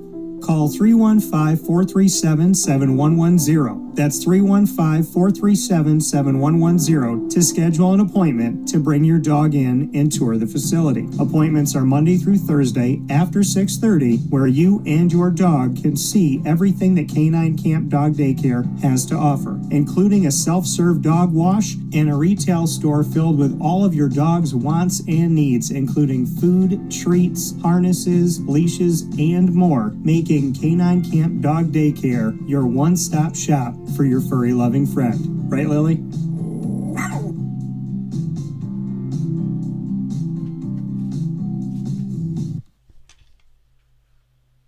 Carvel DeWitt, it's what happy tastes like. Do you know why? Because we make ice cream. Creamy, rich, flavorful ice cream. Not yogurt or iced milk like some of our competitors. Ice cream. Fresh, by hand, daily. For the calorie conscious, we have something new for you. Our new Carvelite. Same great flavor, creaminess, and texture of our regular ice cream with only 35 calories an ounce. So whether you want an ice cream cake, flying saucer, dasher, carvalanche, hard or soft ice cream, we will satisfy your craving with our fresh, handmade regular or new Carvelite ice cream. Carvel DeWitt. It's what happy tastes like. The Wildcat Sports Pub in Camillus, New York is located on 3680 Milton Avenue in the Home Depot Plaza. It is your family-friendly sports bar and restaurant. Folks, some sports bars aren't family-friendly. Some family-friendly restaurants are not sports bars. The Wildcat Sports Pub in Camillus, New York is proud to be both. It is that marriage that you've been looking for years. The Wildcat Sports Pub is your home base for your sports bar and restaurant needs, games for the kids, indoor and outdoor activities, and enough things on the menu to come back every single week and get to try something new. They're open Sundays from noon to 8 p.m., Monday through Wednesday, 11 a.m. to 11 p.m., and Thursday through Saturday from 11 a.m. to midnight. For reservations and party information, call 315-487-2222 for the Wildcat family-friendly sports pub and restaurant.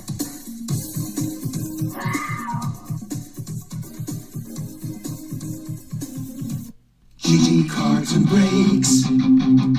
Like, comment, subscribe. GG Cards and Breaks coming to you on 639 Delmar Place in Syracuse, New York. As we talk about all of these wonderful players that we love, guess what? You can go to GG Cards and Breaks and try and find them today in packs and boxes, as well as in their display cases for singles and graded cards. You never know what you're going to find, but what I can tell you is they have every NFL, every MLB, and every NBA team. That's right. Whoever you're a fan of these 92 franchises, you can find them all on site, on location at GG Cards and Breaks. They go the extra mile for us fans, and they're also there for Disney Lorcana, Yu-Gi-Oh!, Magic the Gathering, and Pokemon, as well as more.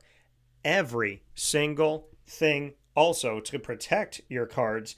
Different sized sleeves, different sized top loaders, one-touch cases, boxes, binders, and more. GG Cards and Breaks helps you and I be a big kid every single week.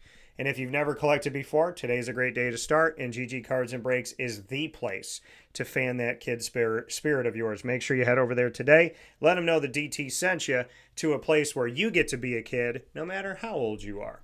639 Delmar Place, Syracuse, New York. Open Tuesday through Saturday from 10 to 6, and on Sundays from 10 to 5.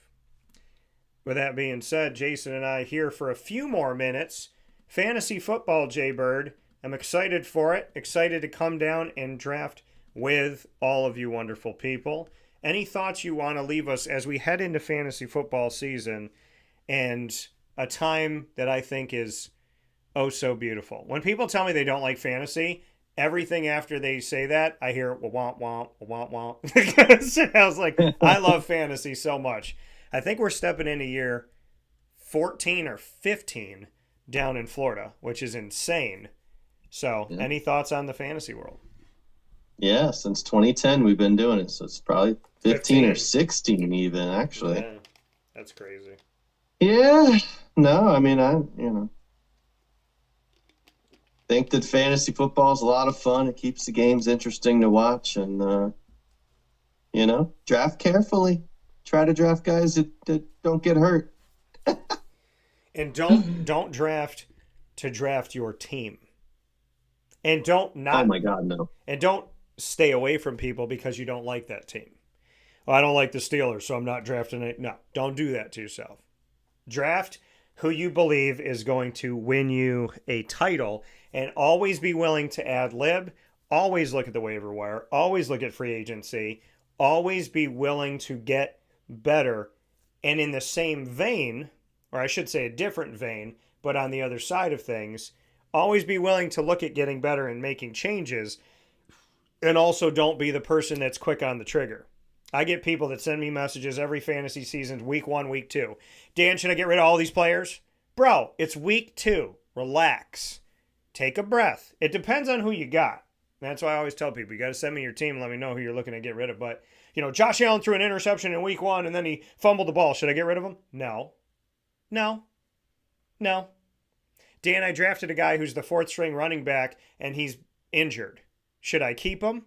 No. So each thing is individual, but there's 2 things I deal with every year. People that want to trade for the sake of trading and want to make moves because they just want to make moves and they're not really thinking about it. So the quick on the trigger people that there's 3 types of people. The people that have no patience, the people that want to make trades because they just like making moves, and then the people that hold on too long. So you got to know when to hold them and when to fold them. Not even fold them. You got to know when to hold them and get a new deck, right? It's go fish, baby. So just keep on rocking with it. And speaking of the fish, the man that's here on the screen with me that loves the fish, loves the marine life in the Dolphins, he's won 2 out of the last 3 years. So he knows better than I do that you got to be smart and know when to move and know when to hold. I also believe that not being a drinker works against me because the more beers that Jason drinks, the better he drafts. So that is the truth as well.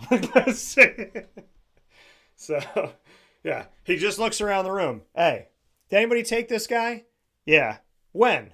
4 rounds ago. Oh, crap. Anybody take that guy? Yeah. When? Last pick. Oh, crap. Wasn't even listening to you, bro. My bad.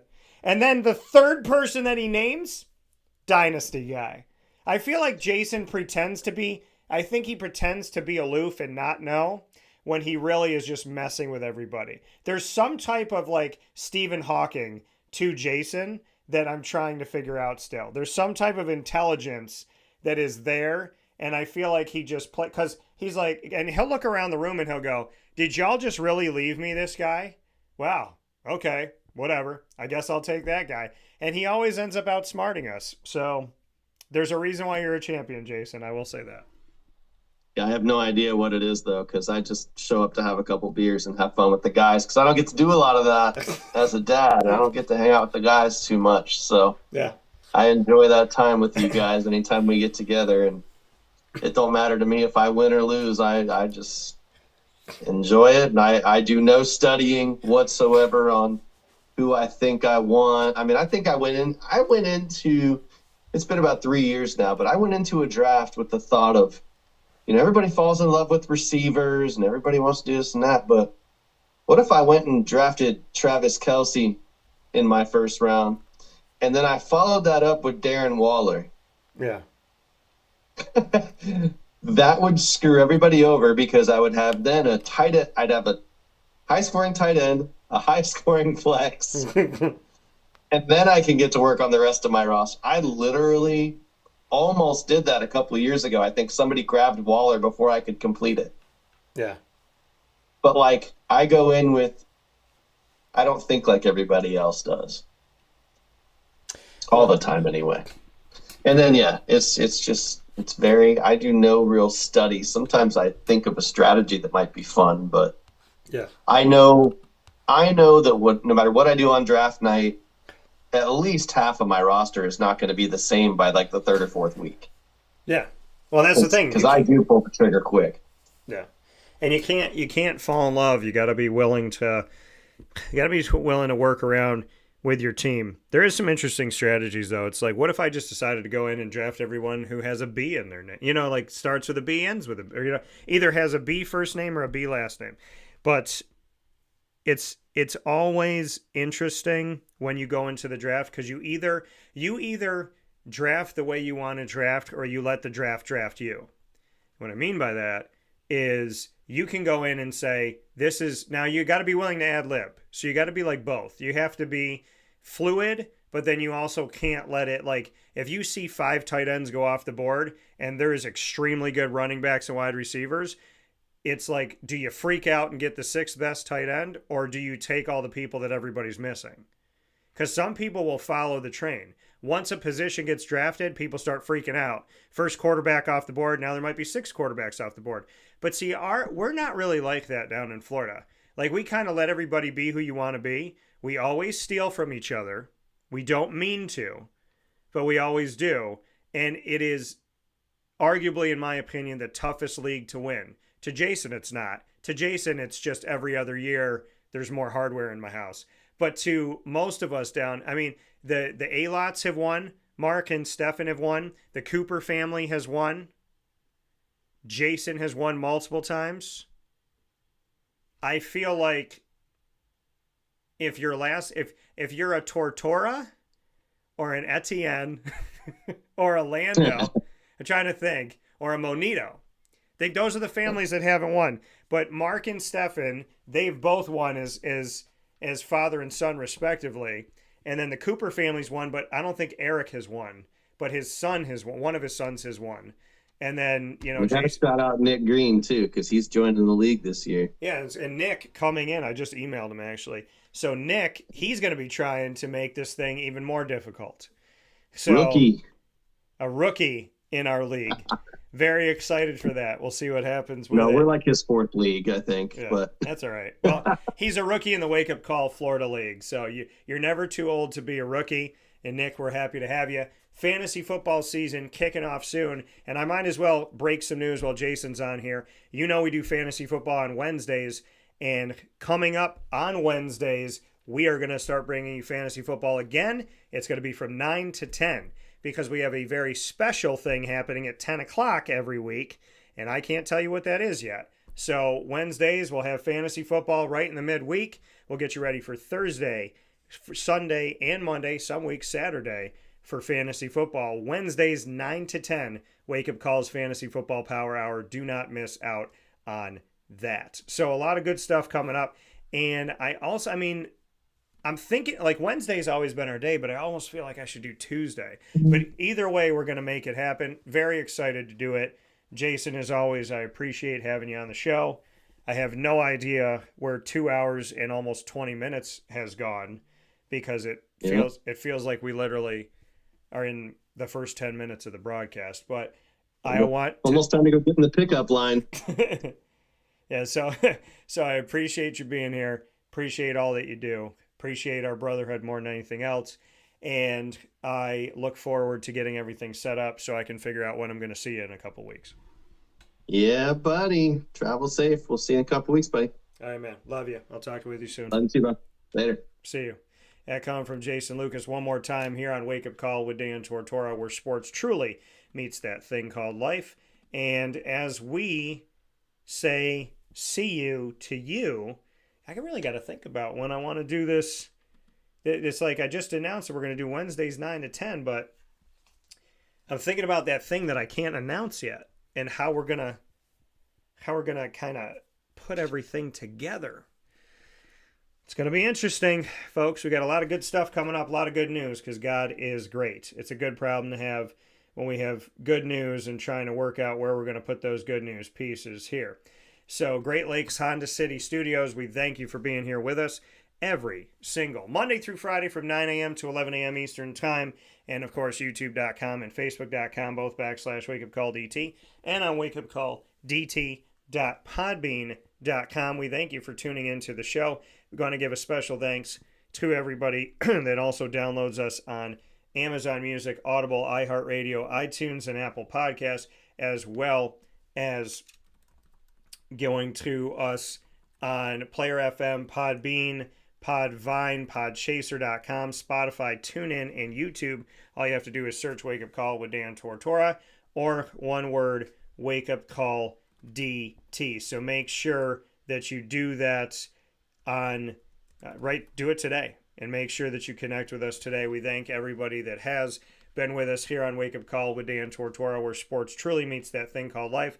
Thank you to everyone that's downloaded us, played us, and followed us and subscribed on any one of these channels. Please continue to do it.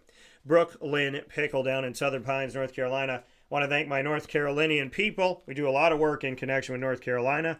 And of course, on our brother show, I will say the entertainment show, Superpowered Pop, we are connected to North Carolina, with Cornelius, North Carolina being the home of the comic book and gaming shop of choice here with Dan Tortora Broadcast Media and our studio partner of Superpowered Pop.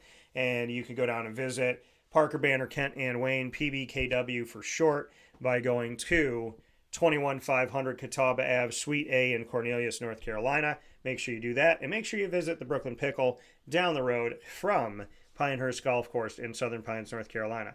Big time shout out to our team of partners in Central and Upstate New York, Great Lakes, Honda City, Carvel DeWitt, the Wildcat Sports Pub, GG Cards and Breaks, Chick-fil-A Cicero, Mother's Cupboard, Canine Camp Dog Daycare, Pizza Man Brian's Landing, Canine Campground Dog Boarding, Ma and Pa's the Snack Capital of the World, Avicoli's, Chick-fil-A DeWitt, and of course we are the exclusive multimedia marketing partner of your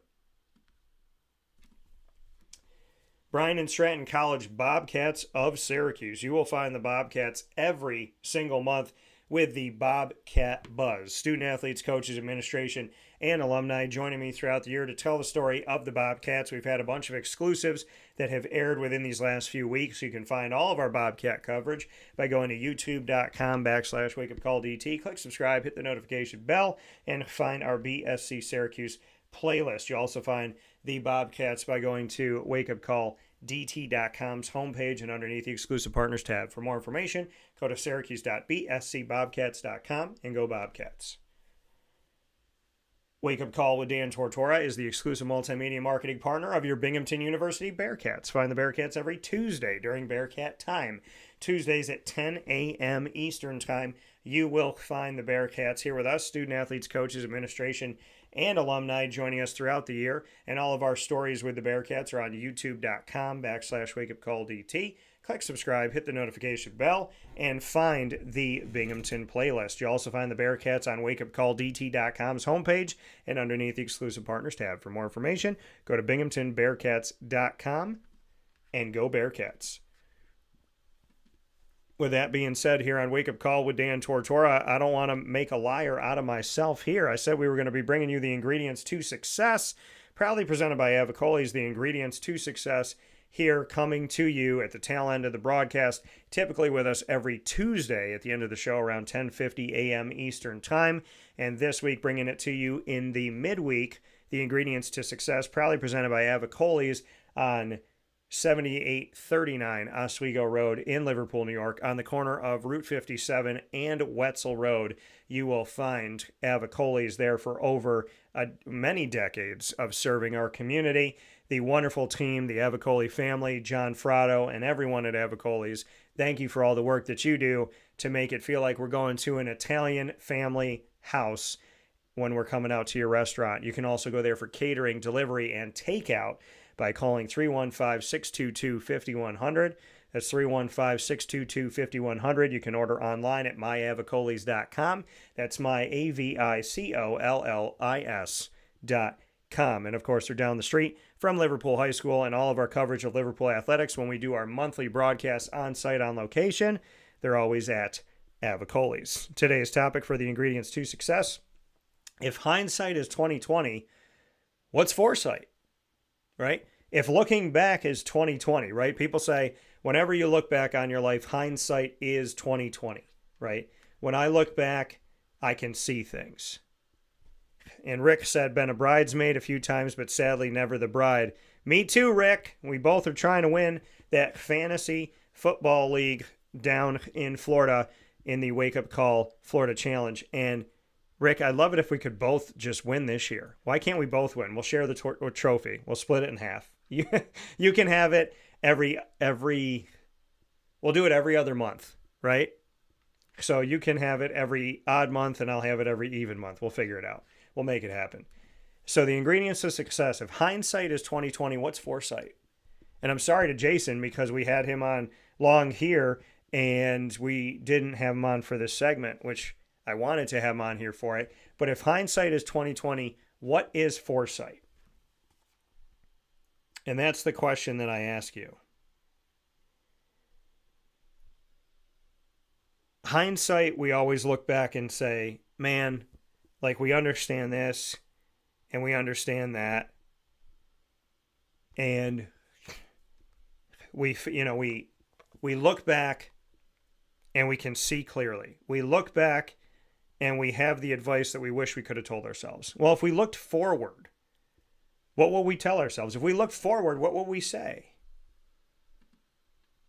And I think we're supposed to look back to understand and to learn, to not be stuck in our past, to not live by our past, to not be condemned by our past, to not be a prisoner of our past, but we look to the past, not to hold on to the past pain, the past angst, and to hold ourselves down underwater for the past mistakes and sins that we've made, but we look back to the past to know what we cannot do, to know what we should not do, to know what we will not do. We're supposed to take wisdom from the past, knowledge from the past, and that's what gives us foresight.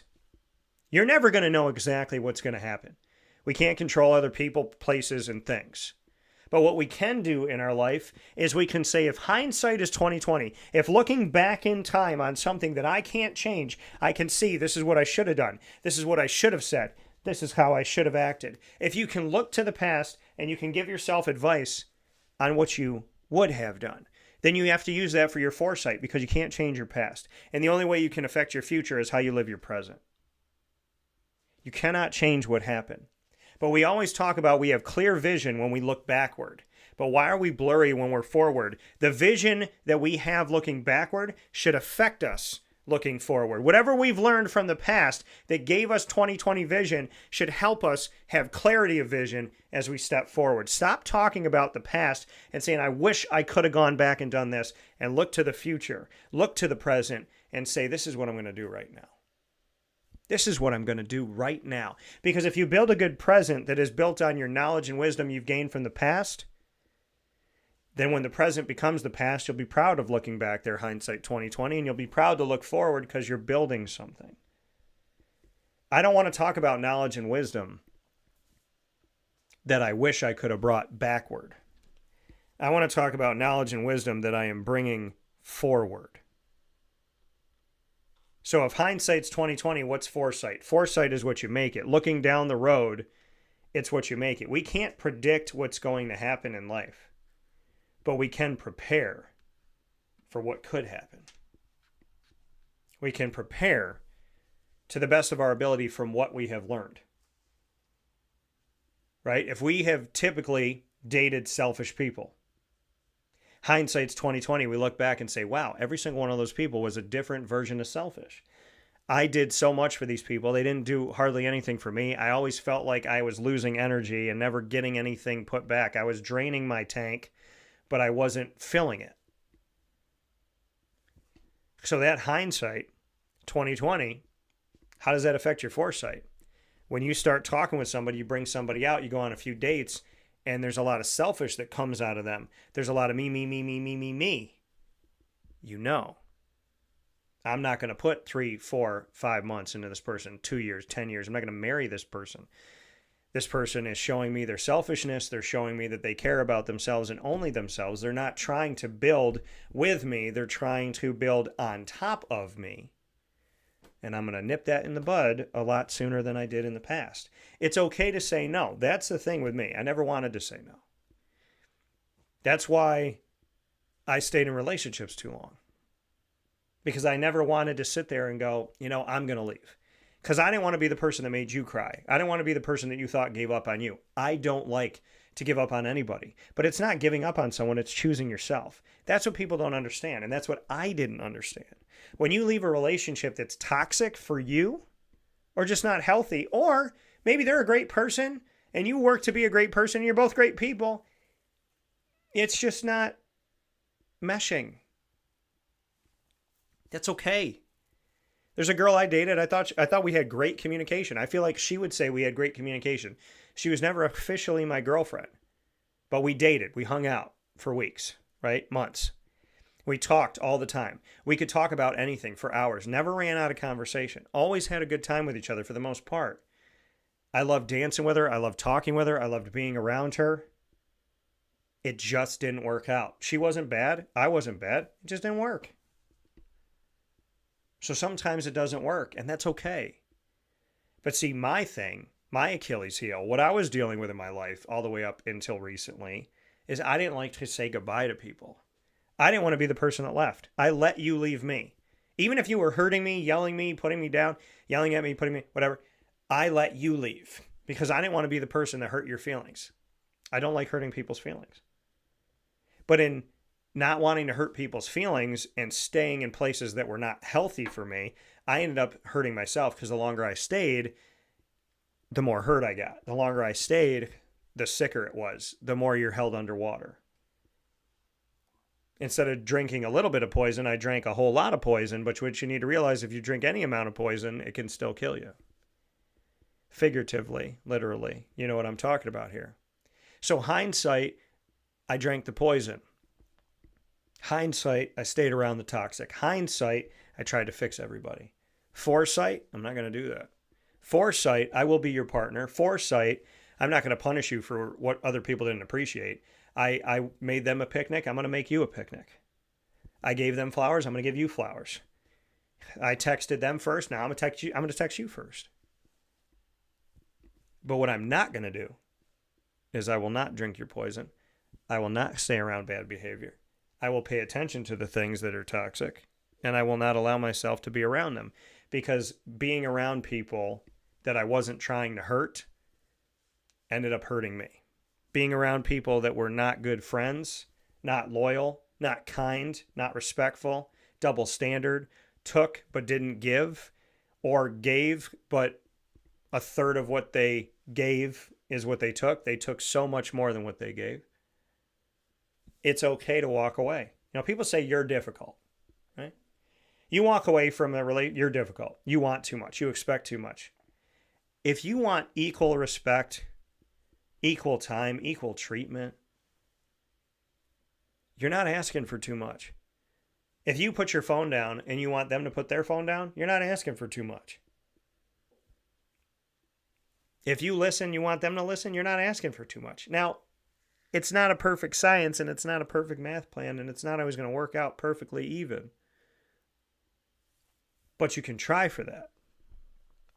Life isn't perfect, but it doesn't mean you don't try. Life is not going to be exactly how you want it to be, but it doesn't mean you don't try. My broadcast, you should see the things I've had to go through to make sure that my broadcast went live. But we figured it out. It's not how I wanted to do it. It wasn't the easy way to do it. It was frustrating as all get out, but God helped me find a way. You learn from your past, and you take that 2020 vision to your present. You don't keep a 2020 vision to your past and have a horrible vision of your present.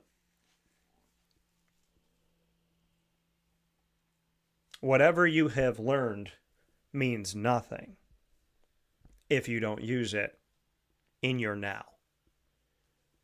Yeah, okay, now you know that you shouldn't have dated that girl. You know you shouldn't have worked at that place. You know you shouldn't have talked to that person about this. You know you couldn't trust this person. But that's all back there. What have you learned now? Keep your inner circle tighter. Watch what you say. Think before you speak. Don't put up with that.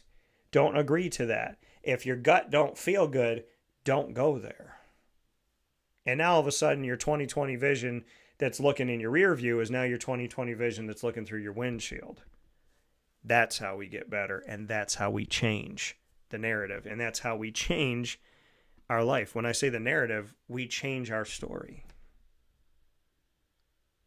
Because every single one of us can look to the past and talk about how we would have been better. But how many of us take that learning moment and apply it to now? Yeah, you can learn about what it was like to date Sheila, but now you're dating Tiffany. And if Tiffany's doing the same stuff Sheila was doing, don't stick around Tiffany. Learn. Grow. If you got a friend that just talks about people, talks about people, talks about people. Can you trust them? If they talk about everybody to you, do they talk about you to everybody? And if you feel it in your gut, trust it. I told you this before, and I'll tell you it again. Knowledge and wisdom are not trinkets to collect and put in your closet. They're things to keep inside of you and use every single day. There's never a day where you can't use knowledge and wisdom. There's only days where you choose not to. Learn, grow, stop worrying about hindsight, care about your foresight. With that being said, on Wake Up Call with Dan Tortora, I want to thank you for tuning in Monday through Friday from 9 a.m. to 11 a.m. Eastern Time and beyond that, as we're beyond that today. These have been the ingredients to success, proudly presented by Avicoli's, 7839 Oswego Road in Liverpool, New York. Go and visit them today, and 7 days a week for lunch, dinner, and drinks. Of course, only drink if you're of age, and only drink if you're going to do it responsibly. We look forward to seeing you out at Avicoli's, and of course it's down the road from Liverpool High School and the home every month of our Liverpool athletic specials. We got a new one coming up for you, and I'll be announcing it on our social media very soon. Speaking of social media, Facebook at Wake Up Call DT, X at Call DT, Instagram at Wake Up Call _DT. For now, from the Great Lakes Honda City Studios, I say God bless, no stress, do your best. This is Wake Up Call, and you are worth it. You are amazing. God called you by name, and you are His. Don't you worry.